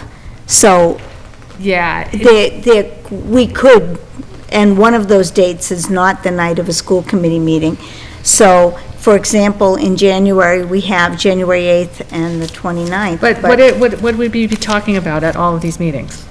You know what I mean? We're gonna make more time to come to talk to the community who hasn't shown up at any forum that the superintendent has had in the last year. So I feel like we're gonna put ourselves out there and come a half hour early and have no audience. We could, I think we were talking 15 minutes early, nothing. Well, 15 minutes. I think, I don't remember exactly the time we were talking about, but the idea was that people are available and expect a school committee meeting on the Wednesday evening. And just to see if people would come, didn't we talk something about having people pre-submit a topic they wanted to talk about? And if no topic was submitted, there would be no, did I make that up? I think we were talking about budget season was one of the big ones that we Yes. thought about having a pre-meeting where people could come in and have a discussion. Yeah, I think we said we didn't necessarily have to do it for prior. For every meeting, no, right. no. It's not an every meeting So thing. just when there would be some So items on the So agenda last- that, So budget. budget, you So did budget. have 2 forums last year. And 2 people showed up at the senior center. Well, they were there already. But the other one for parents, no one showed up. Correct. Okay, so, Right, But- so Go ahead. relative to that piece, in terms of discussing the budget and deliberating on the budget. Yep. When we have people in the audience to open it up for a Q&A correct, as opposed to a public hearing, right. right? Because public hearings, we've got to announce in the paper 2 weeks in Right, right. advance, pretty much. Right. For us to have that. Yeah. But while we're having those initial discussions about, once we get the recommendation from the superintendent and the administrators, and we have the guidance from the town, and we have to talk about where do we fill these gaps, that's where we would solicit a Q&A period of time. And we would have it from- on the agenda. And would be on the agenda as a Yes. Q&A, right. Right. So that's one part, but I Right. think we're still relative to clarifying the role of the school committee. I think we talked about redoing the survey and see if any numbers changed as potentially, right? Yeah, we did talk about that. But I think we also talked about even just increasing the communication to the community to let them know what the school committee does, making them more aware, like the letter in the ledger. Right, so Things like that would, and so, understanding the survey results might help us guide where we need to do that, but to meet people where they are, basically, to increase the visibility Yes. and understanding of what the school committee does. So I had even suggested possibly that as a school committee, we may want to, and I don't remember if this was part of that, be part of other community organizations, such as the Lions Club, a church organization, or something like that. So that we're out there, and so if people have questions, what does the school committee do? We're out in the community already. Right, and then, so figuring out, I know some organizations, like Mr. Rogers, let us know that with, let's say, for example, the Lions. He thought I was trying to get into a political, having school committee business and speaking for the school committee is what it sounded like, because I wasn't talking about political anything. It's just, does the Lions Club have members of the Board of Selectmen on it? Is that political? I don't think so. These are public organizations where, you volunteered for something. I volunteered on the board of directors of the Boys and Girls Club. Did that make it political? I don't think it did. But I was out there as a member of the community, saying, school committee, here's a member of the school committee that you can talk to find out what it is that we do. Where's our governance? Because a lot of people still don't understand what our governance is. In our Visibility. community presence. Yeah. That So hopefully you want us sort to of all via- join another osmosis. organization? I was suggesting that as a possibility. I don't know that, I think that's a goal that's hard, because it's an elected body, that the body changes Right, when there's an election. right. So, I don't know how you can gauge, then a new person might come on, and then they'd have to step into another. I was you're asking likening a it lot. to what we ask our students to be part of community involvement. We are right now. I know we are doing. That's what we are I know. doing. We're civically engaged. And I did make that comment. Yeah, that's what we do right now.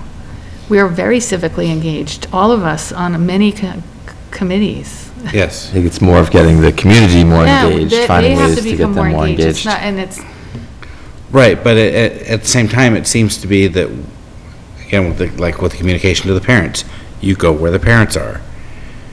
You want to communicate with the parents about what's going on, find out how they communicate, Twitter, email, whatever. It's, if the community needs to find out who the school committee is, then we go to where the community is. Well, that's why I think we could, And that was a thought. that's why I feel like written statements from the school committee going to these organizations, whether we're sending a message to the PTO or to the Lions Club, declaring what's going on with the school committee, with whatever we're doing, whether it's the budget season or whatever's going on, just so that more community members are aware of what's going on. the agenda that's posted? That's the Yeah, posting of it the is. agenda. It is. That's But the whole again- point of But posting again, the agenda. it's taking it a step further and taking it directly to other groups and organizations. Because again, if you think about it in, like we were saying, we can put it out, but we have to take it to where the stakeholders are. And not the thought of us putting it out. Not everybody's going to the website to Right. look up the agenda. And not everybody's watching us on We took YouTube. step one last year and we updated our end of things, right? I mean, we made sure the website was clear and, gave all the information about where we are, what we're doing, who we are, our policies, what we govern, what we don't. So we now, operate. how do we take it farther out there? Because if no one's coming to us, then how do we take it? Or I feel like. do we it's- need to? I don't feel it's our job to take it to them. I feel like if they want to be informed, they'll look at what's going on. I think that's how I became involved as a parent. I started with PTO, then, and you and Wendy, all of you became involved in a different way. Fair enough, very I just true. don't think that we have to work so hard to get them engaged. They should be engaged already. They should be engaged. Our budget is huge. Everyone in town should be coming and looking and finding out what we're doing.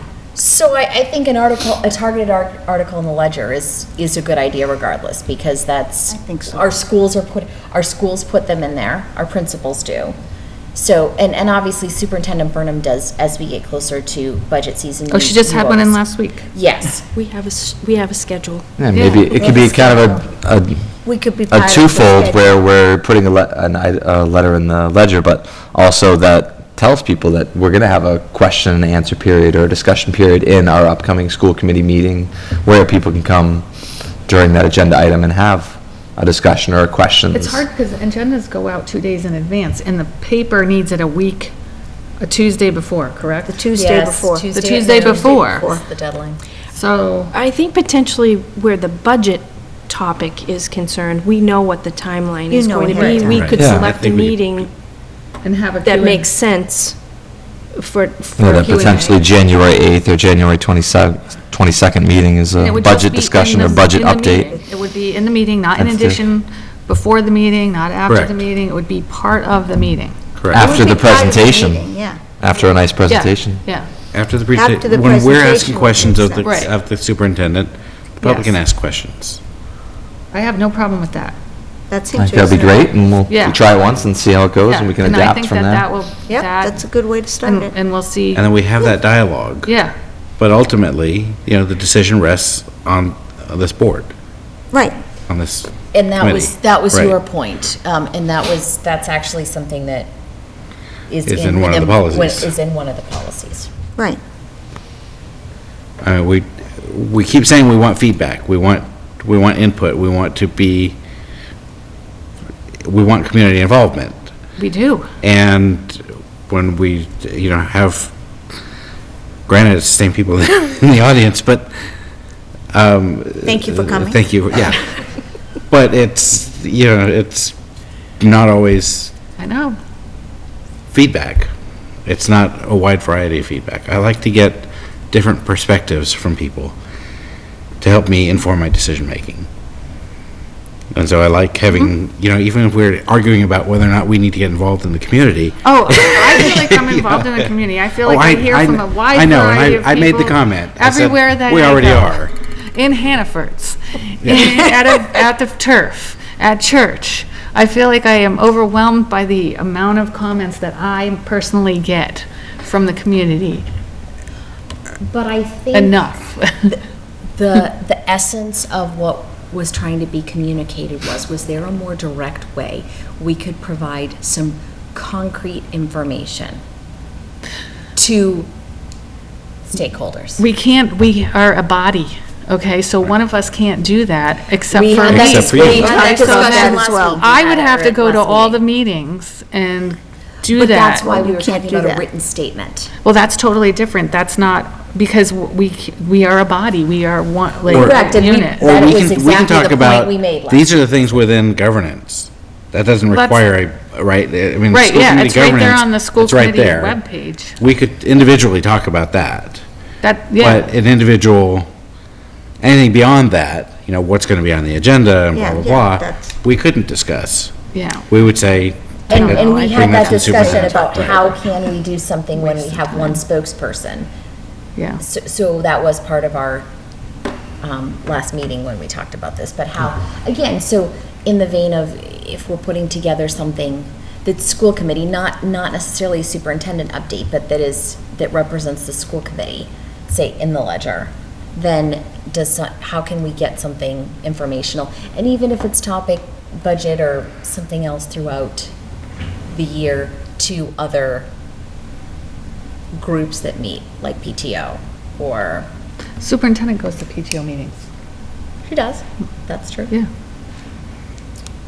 Could you possibly have a quarterly newsletter that I send out to all the families, but it's see- more school committee centric, not what's happening in the school. That might even be better than the Right, and newspaper. that's a fine But we line of wanna what's hit- happening in the schools versus what. Right, but the school committee is, the school committee is voted by people who are not just parents. Right, that's what I mean, so it's Right. not. It's you're the sending community. Yeah, it's not the same. We've got to be thing. able to go to where the community is to help them understand, this is what our role is, this is how we are this is how we are operating, this is how we're protecting your fund, your money, your investment, or trying to at least. Yeah, but again, to your point, if people want to be engaged, they would be. It would be different if the Lions Club Use, reached right? out and said, hey, can you come and do a Right. presentation to us? Because we're all confused about what the school committee does. Maybe you want to come to one of our meetings and give us a little, like, what does the school committee do? But I haven't heard from them. Well, we haven't heard from anybody. Yeah, that's what really. I'm saying. So but that's why we last year decided that we needed to. And the survey was from parents, only parents. Oh, was Okay, it? that was only parents. I thought we had No. them elsewhere too. I don't see how we I could don't have. remember. Did we? No, it was Uh-uh. not community-based, it was No, it only was out just through- the parents. Okay, I thought it was community. I thought we did something at the senior center. I don't think I so. thought there was something in the, I don't remember. It's been, I slept since then. We could read the school committee, the function of the school committee at every school committee meeting for people who watch it. You know, just those 3 ticks. Right. I feel like the people who are already watching it already That's what I mean, have. they're The people who are watching I know. understand that. It's, Yes. That's why I it's think the the people ledger is where who you need to make, go. and I'll say it, that they make uninformed posts on social media Oh, about you- the school who would committee that doing be? blah, blah, blah.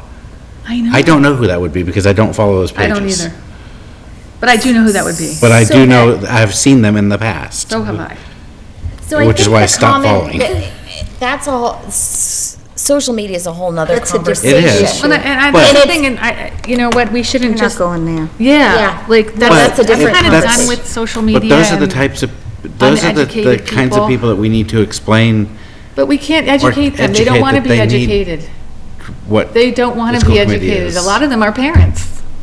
And, well, A lot of them are parents.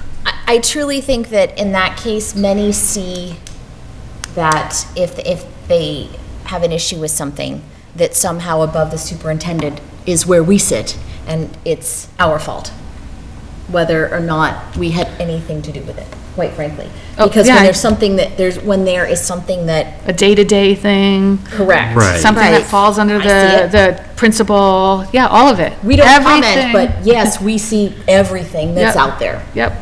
Oh, yeah. People forward it to us. Yep, they do, Yep. I see things all the time. all hours of the night. So I think really trying to find a practical step forward, I think the only thing Would be to the letter do to the- would be to Yeah. write an article, Yeah. put it in the ledger. Yeah. Maybe have, these are the 3 things that the school committee is responsible for, and then maybe a couple months later, let's look a little bit into the first part about policies. What does that exactly mean? And do a little more on that. Little guy, like we read policy 3 times, and Right, right. we look for your And input. do a little you bit know, more, we and never then. get emails. And then somehow at the bottom of each thing, say something like, and something the school committee is not responsible for is, and just give a couple of examples. Just so people would begin to The get an flow of idea. traffic. The flow of traffic, nothing to do with us. So, but that would hit everybody in the community just about. I mean, not everybody reads the ledger, but most people do, I think. I have no idea who reads I them. have no Digital idea. subscriptions as And- well as hard right, copies, I think right. there's. Yeah. So I think that would get out, if we're trying to explain what we do and try to get people to understand that, I think that's a practical step forward. And I think No, and I that agree with that too, Put a even the survey public. out beyond parents. What? So we put the survey last year went out to parents only. Correct. Do No. we care to have the survey Where out would we within send the it? How would we community? do I that? feel like there's no town-wide. There's no Well, townwide Communication. email. Townwide The email. townwide email is to all the article. townwide employees. Not the That's townwide not- email. That's why I didn't think I saw it. There's townwide information that goes out, or do we put it as a link Where on do the you get townwide- that? I don't get townwide information on my personal email. No. But the town does have its own Facebook page now. Correct. Well, I think that's the biggest thing too, is information, Yeah, that's. a getting that place- information out there, get you more I'm just- supporters okay, and more supporters out on the Facebook I do remember there was a survey that went pages. home in our tax bills about parks and About recreation. parks and recreation. And all of those tax bills, I think 400 surveys came back with comments. Which was considered a fairly good return, I know, to be I think it's like perfectly honest. 7% or something Yeah, like but that. And they thought felt- that was They were great. happy with that. I know, I remember Well, hearing when you that, consider thinking, voter wow. turnout, that's actually Well, quite this is good, true. right? Yes, This is yeah. true. Sometimes we don't have I- a whole lot more people That's vote true. in town in an election than that. I know, I just town don't, meeting. how accurate is that information then? It's only a minimal. So, Well, it's Like, not- all that work for a It's not like the minimal- 80% response rate that the students provided. no. That was pretty good, 80%. Captive audience. That's huge number That is huge. compared to Little 7% different. of town people who got it in their tax bills. Okay, So, scrap that. so moving forward then, do we think that to move this particular goal forward, that we try doing the newspaper route? I would be in favor of doing the newspaper route. I'd also be interested in even resurveying the people that we sent the survey to last year to see if those numbers changed at all. At the end of a few newspaper, not before. I feel like, yeah, it would be the Do the same data, I newspaper feel like, first. that we got Right. last Because time. that would be education. We did educate them after the So does the first survey year, then come right? in, like, if we How did did we this, say, educate January, February, March, and April, does the survey come in early May? I would think so. Because how did we educate them last year? Well, we Oh, I have don't know, all you the have- you- results I don't know. here, The and I survey- thought gave we them were the taking an answers. initial pulse to see where I would folks agree. were at as a baseline. I would agree. That's what Yeah. we were doing last year, and I Yeah. think we went over the answers. I don't to know. that. I think we have to have it before that because elections are usually in May, and you'd want an informed group of people voting for a school committee to know exactly what they're going to be doing. So Like, your you know what I education mean? would go Educating before them that. before the elections. Well, you Right, would need, basically. the education would have to come before that. Yeah, we were And talking this- about articles Matter when the January survey through comes. I know, but April. you want to survey them in May or before that? I don't think it makes a difference, really. If you've provided the education, That's the what point. are we gonna, I mean, there's, at that point, what were you thinking? Oh, I just thought maybe would be sooner than that. To find Survey out, them? well, I think that you would survey them now, so that we would have targeted letters, because our question should be, what are they not understanding the school committee does? So that way, the letters to Isn't that the, the like, the survey? articles could go around what they're missing. Like, what do they do? Do they think we do, like, the day-to-day stuff? A lot of them think we hire and fire teachers. But isn't that what our survey was? Yes, that's what I mean, so we resurvey them and then see. And see if any of those numbers have Seeing if changed. any of that has changed, and if it And hasn't, then if you write the there's- letter based on the survey response. That's what I would think too. Yeah, it just didn't seem like there was anything I that just would have didn't think changed there the was data. any education really that Between was that. done last I spring don't know, we outside. did. Besides the I- results that that were listened to stated at this. the, yeah, exactly, You know, that and came to people- this meeting. I don't know, I just think, I think you could argue that, honestly, I think we could do it either way. Well, I guess you could make an argument that we have the results from last year. We know what the. Baseline. the- That's what I As a baseline, where things were missing, and then educate on those. Yeah, and beyond, yeah. I mean, I can see an argument both ways. Yep, me too. But if the goal is to educate people before the May election, and what town caucus is probably what, March It is usually? Yep, Yeah. March. Usual. So, we got a few months to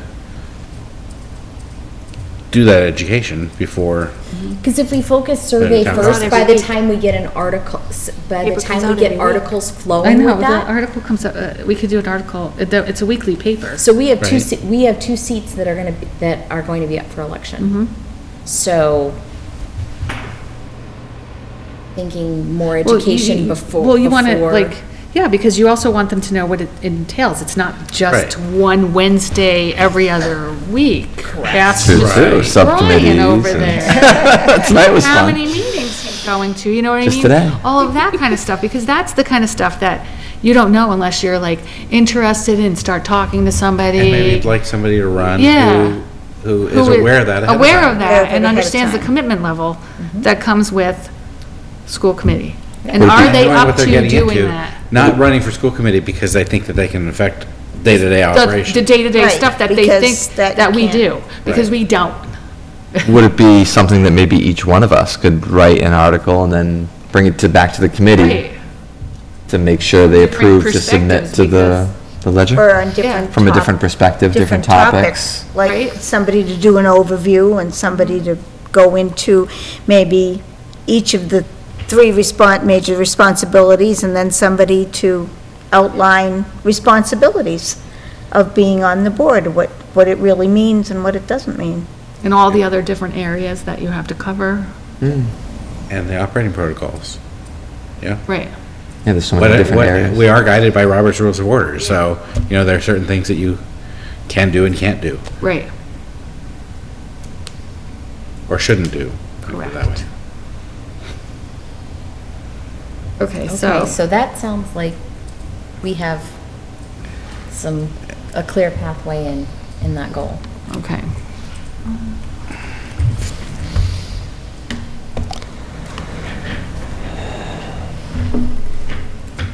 I think we talked last time that that's an ongoing thing, is making Yes. sure that that level of communication is open.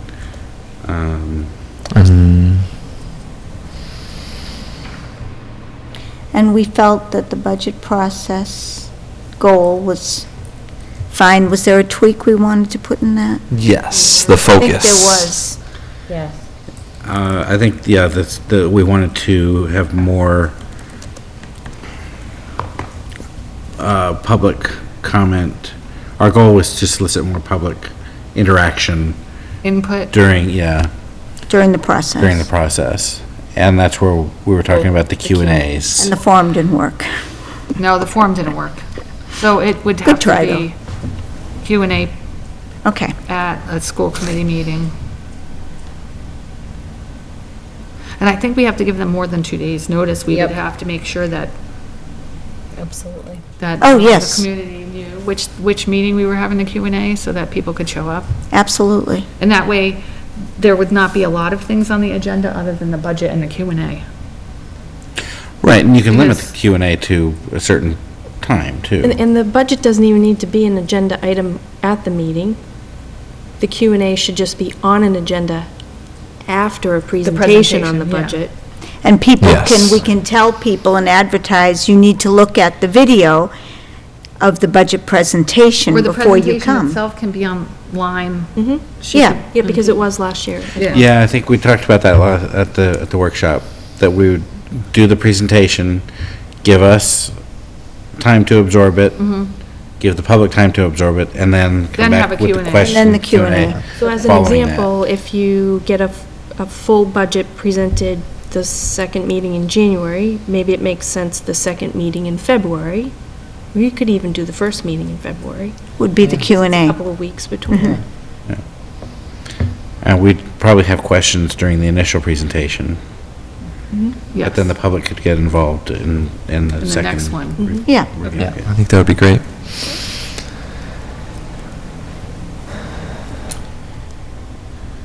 Okay, the operating of protocols, we already did that. Yeah, we had talked about last meeting too, that we could just have, even Kate was saying, we could just have two goals as goals well. would be all right. One focused on budget, one more on the communication and role of the school committee. Unless you felt there was a need for a third one. But we thought the operating protocols is complete. Yeah.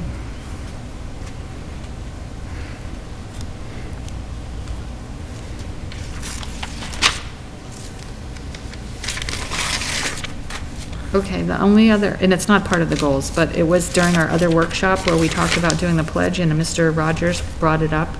And I know that you spoke about it at the last meeting, but I do know that we talked about it at the workshop with Dorothy over the summer. So I thought we had decided we were going to do the Pledge of I Allegiance. thought we did. at that workshop, we just haven't started. We didn't decide we were. I don't doing think it at all. I don't think we decided. We just put it up on the It was board. on the board, but it didn't get enough votes. It didn't get enough votes. I don't think we ever remember voted, on it. yeah. We didn't vote Well, on it. when we Voted went on it. through and we went by each Not group really, and we ticking didn't. them. But that was, we didn't, I don't remember voting on anything. No, I think it was No, just but brainstorming. As we were brainstorming, each group went by and they ticked the ones that were important to them, and that didn't get anything. Right. That didn't get any ticks. That's interesting. So nobody wants to do the Pledge of Allegiance? Remember that? I would do the Pledge of Allegiance. I would do the it. pledge. I do it every day. Fine with that? I haven't done it since high school. Yeah, but we are a school committee and they, I assume they do it every day at school. Am I incorrect in that? They should be. At all the schools, they should be doing the Pledge of Allegiance every Different day, building. correct? I'll have to explore how that would be happening. I don't know if that's happening at an individual classroom level, or if it's over the PA. I would think over the PA, that I I feel like remember. we've had this discussion at Yeah. previous meetings. I thought, Should check with our two teachers. Rings the bell. Answered for us. I thought they were supposed to be doing over the PA. Well, at the older level, at the middle high school level, I believe it is, because we actually asked Mr. Santry, or, I mean, I want to say this is going back to Mr. Spadafino as well. We had a conversation about this when they were here. It sounds familiar. I don't remember this. Yeah, huh? It sounds familiar. Yeah, I I seem to feel recall like we having that have. I conversation. thought that at the couple primary years school ago. level, School this day. is why it was the primary school level, they were supposed to be doing it just in the classroom because they didn't want to disrupt them. Yep. But I Definitely don't know, talked about this I'm not when sure why they can't just do it at the beginning of the day now, especially since she has them all in the, doesn't she have them all together at the beginning That's of at the the day? primary school, yes. So she And I should be do doing believe it. that they do the I would Pledge think of they do. Allegiance at the whole school Right. meeting Yeah, that it should she be- has initiated Yeah. new this year. It is, I'm burning up. Yeah. They're all like, it's so hot in here. Huh. Yeah, right? Yeah. But at the Turkey Hill, I don't know if they're doing it there. I'd have to explore how that is happening, if it's happening. Okay. Because we thought it was important for them to be doing it at school. I think so. Yeah, I would assume most schools do it, if not Yeah. all. Yeah. So I don't see why we couldn't do it. What does it take, a minute? I don't have a problem. Is that, I would think, yes. Yeah. Do we need to vote on that? yeah. So I need a motion for that, and then we have to vote. I will make a motion that, beginning at our next meeting, 12/18, moving forward, we have the Pledge of Allegiance after our call to order. Second? Well, after all my things, in accordance, mission statement. Yes. And then the Pledge of Allegiance. Yes. Yep. Okay. After all of our readings in the Yes. beginning of.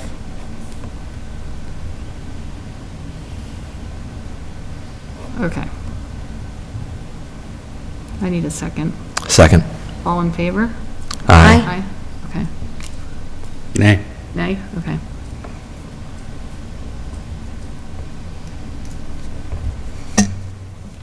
Okay.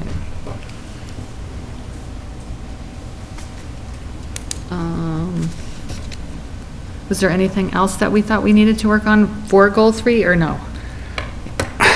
We couldn't think of a goal 3. Even in the workshop, I was trying to remember if there was anything. And as Dorothy said to us in the workshop, we don't have You don't to need- We don't have need 3 a 3, goals. yeah. I think we're okay.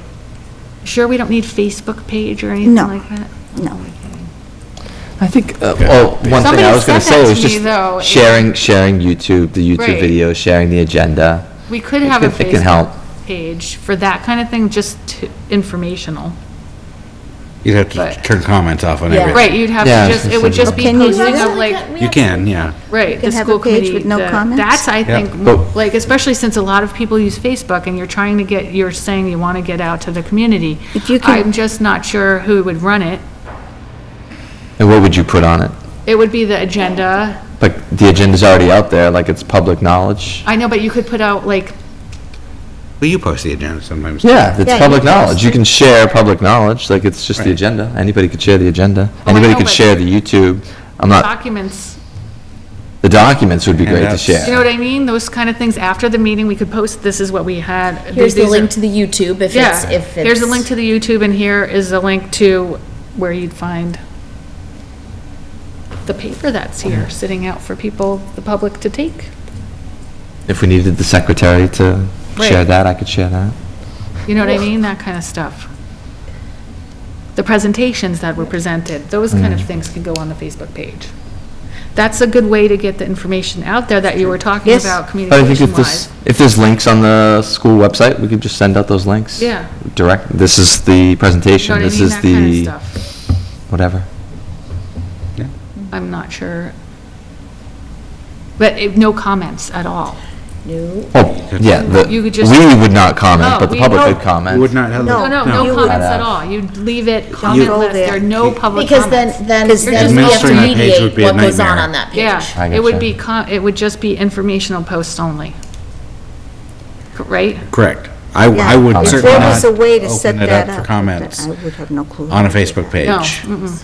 No. There would, no discussion, no. No. No, just information. Just We want to get information. And- information out there, and if that's one way to do it. That includes people who are not just parents.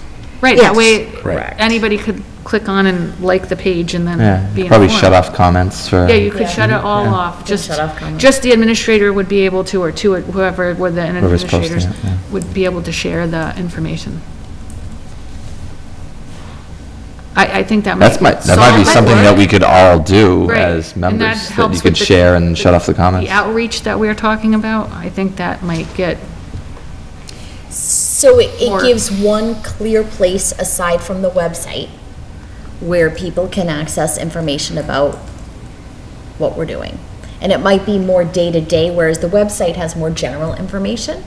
and we I- don't even do postings on that. Correct, that's not what I'm us, saying. yeah. That's not kept up to date. This would Yeah. be sort of our day-to-day goings on. Yeah, our stuff, like tonight after the meeting, one of us could go home, or tomorrow and post, Right.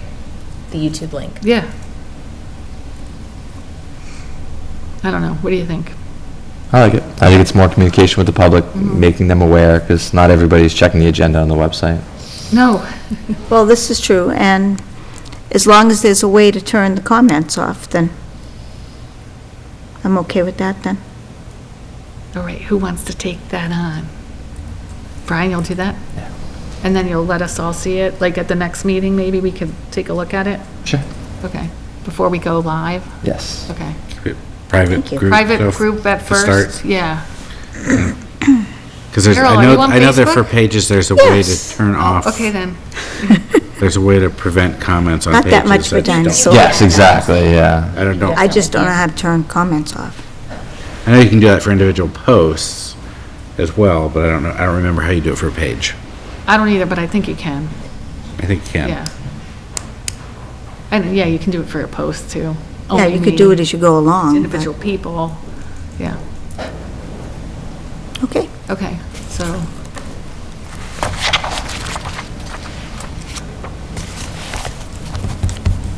All right, so we're done, are we done then? We're good? I think so.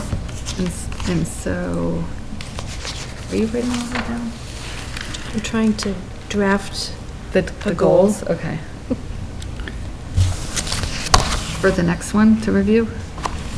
I can drop it into a folder so that Okay. you can all see it prior Okay. to that, as soon as All I'm right. done drafting. All right, Google Docs, we can all go in and edit. yeah, right? Okay, any old business? Nothing? Public comment, open for anything in the school committee? Okay. Welcome. Hi, good evening. I'm Lisa LeBlanc, LEA President, our Lunenburg Education Association, and sixth grade teacher.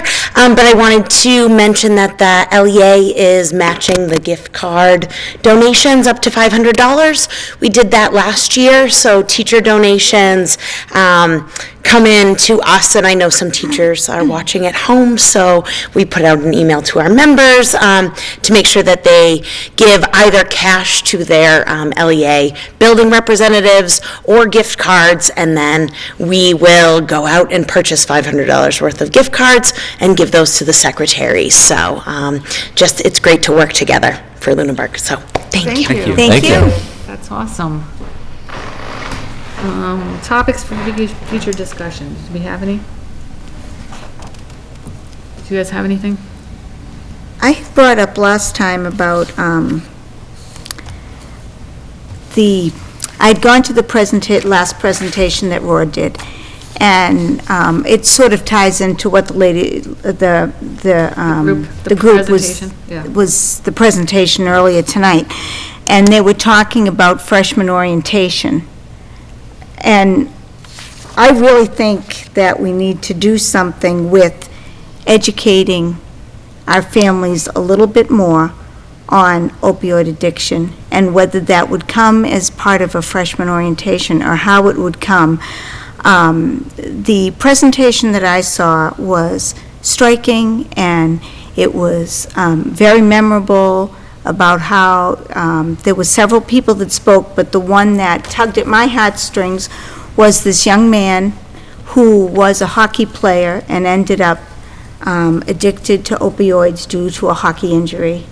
And nobody saw that coming, and it just happened. And he talked about what happened in his life and how it has affected him, and on how he had to turn his life around.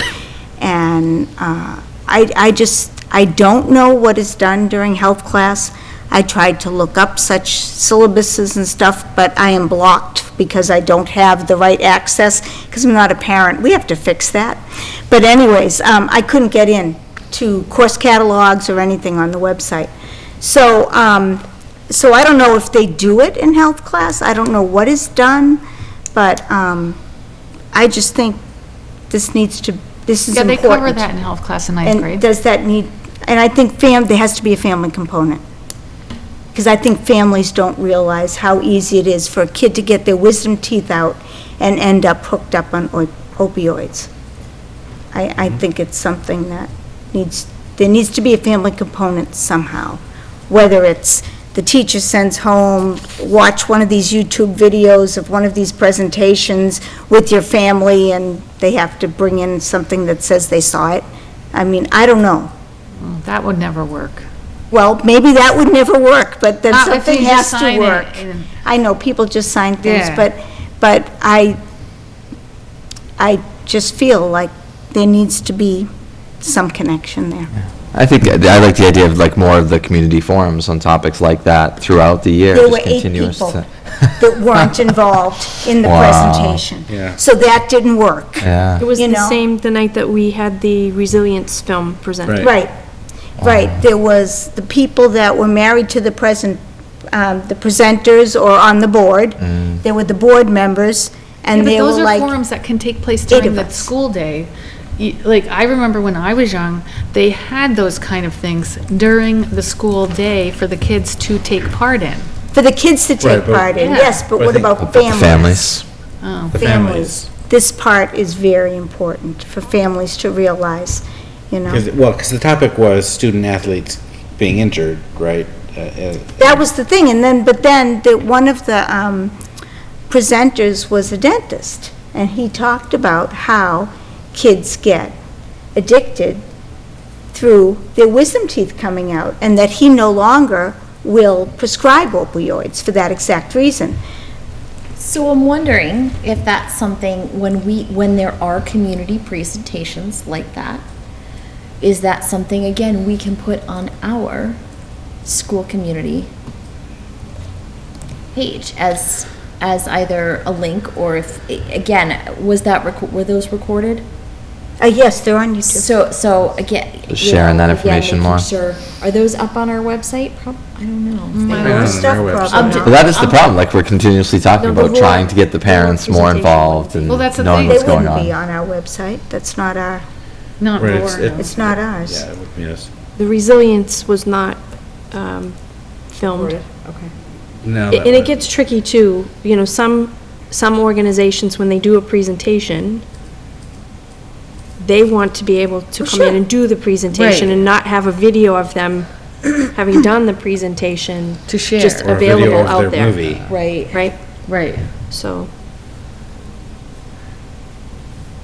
I mean, I don't know what our role is, but I just think it's something that people, parents, families need to talk about. And I don't know what the I think sometimes it's hard, especially in appropriate the way of evening, doing that is. I saw that because I advertised think that everywhere, there though. were sporting events going on. Nobody right? went. When there are sporting events going on at the same time as some of those, a parent is obviously going to go to their child's sporting event as opposed to. So when do you do that kind of presentation? I don't know. You know? Maybe in between seasons, but that's Yeah. challenging too. There's a break. Challenging, There's a little too. break So- between each season. and we're trying to factor all of that in, Yeah. as well as we're planning for a presentation through the DA's office. They were the ones that did Hidden in Plain Yes. Sight. Yeah. To come in on social media Yeah, I think and the that. pitfalls of social media. Oh, yeah. Right, for students. Yeah. And we're also looking to have them come in and be a part of the presentation that has happened in the past around social hosting for parents. And I can say that while we did not invite the DA in last year, our SRO and our principal addressed parents of the seniors around social hosting issues That was before the prom. before the Yes, prom. and that was at a mandatory parent meeting. Right. So Only for seniors. And it was Yeah. offered twice, one in Correct. the evening, one in the Only for morning. seniors. Correct. And, Expand And that. only it for wasn't- seniors, because Yep. even juniors got to go, they go to the prom too, and I didn't go to the meeting. Correct. That's Because it actually was a really not good point. for, it should be for juniors and seniors. It should be for an entire high school population, because there are people drinking in the 9th grade. yes. And their parents are letting them. They're well aware. So it's Well definitely, aware. there are multiple topics. And that- it ties that we need to into get the out to the parents. presentation, the behavioral health group. You know, it all ties into that group, I suppose. Maybe that's the route to take. then. And the wellness committee as well. And the wellness committee as well. But it just seemed like that was a real need, and it was, I didn't bring it up previously because we were working on other things, but, I'm just wondering on like It's professional important. development half-days, like in the future. The teachers are doing their professional development, but we have paraprofessionals. Could they run, like, could you do something like that on the half-day where the students stay in school and attend one of those things? While the teachers are having professional development. So the paras typically attend the PD that we Oh, are they do? running. yeah. Is that in their contract? Those are, I believe they are, and they're I don't know. I haven't they're seen also that. asked to attend, I think, one faculty meeting a month. Something for us to consider how we could facilitate some greater, Awareness. Awareness. Awareness in general.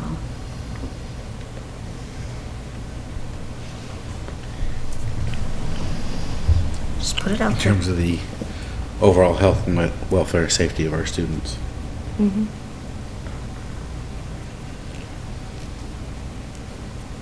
and truly the community at large, because Absolutely. if a student were to take any actions, if someone goes out and if a student were drunk driving, or if a student were high, and, an accident Sure. happened as a result, that would potentially affect the community, It the greater has. community at large. It has. Well, Absolutely. yes. Would this be something that you could have a policy on, like other schools would have a policy, like a sub-policy on Mandating either? trainings for Yeah, parents. trainings or opioid addictions and. I don't know if we can mandate parents. Well, that's it.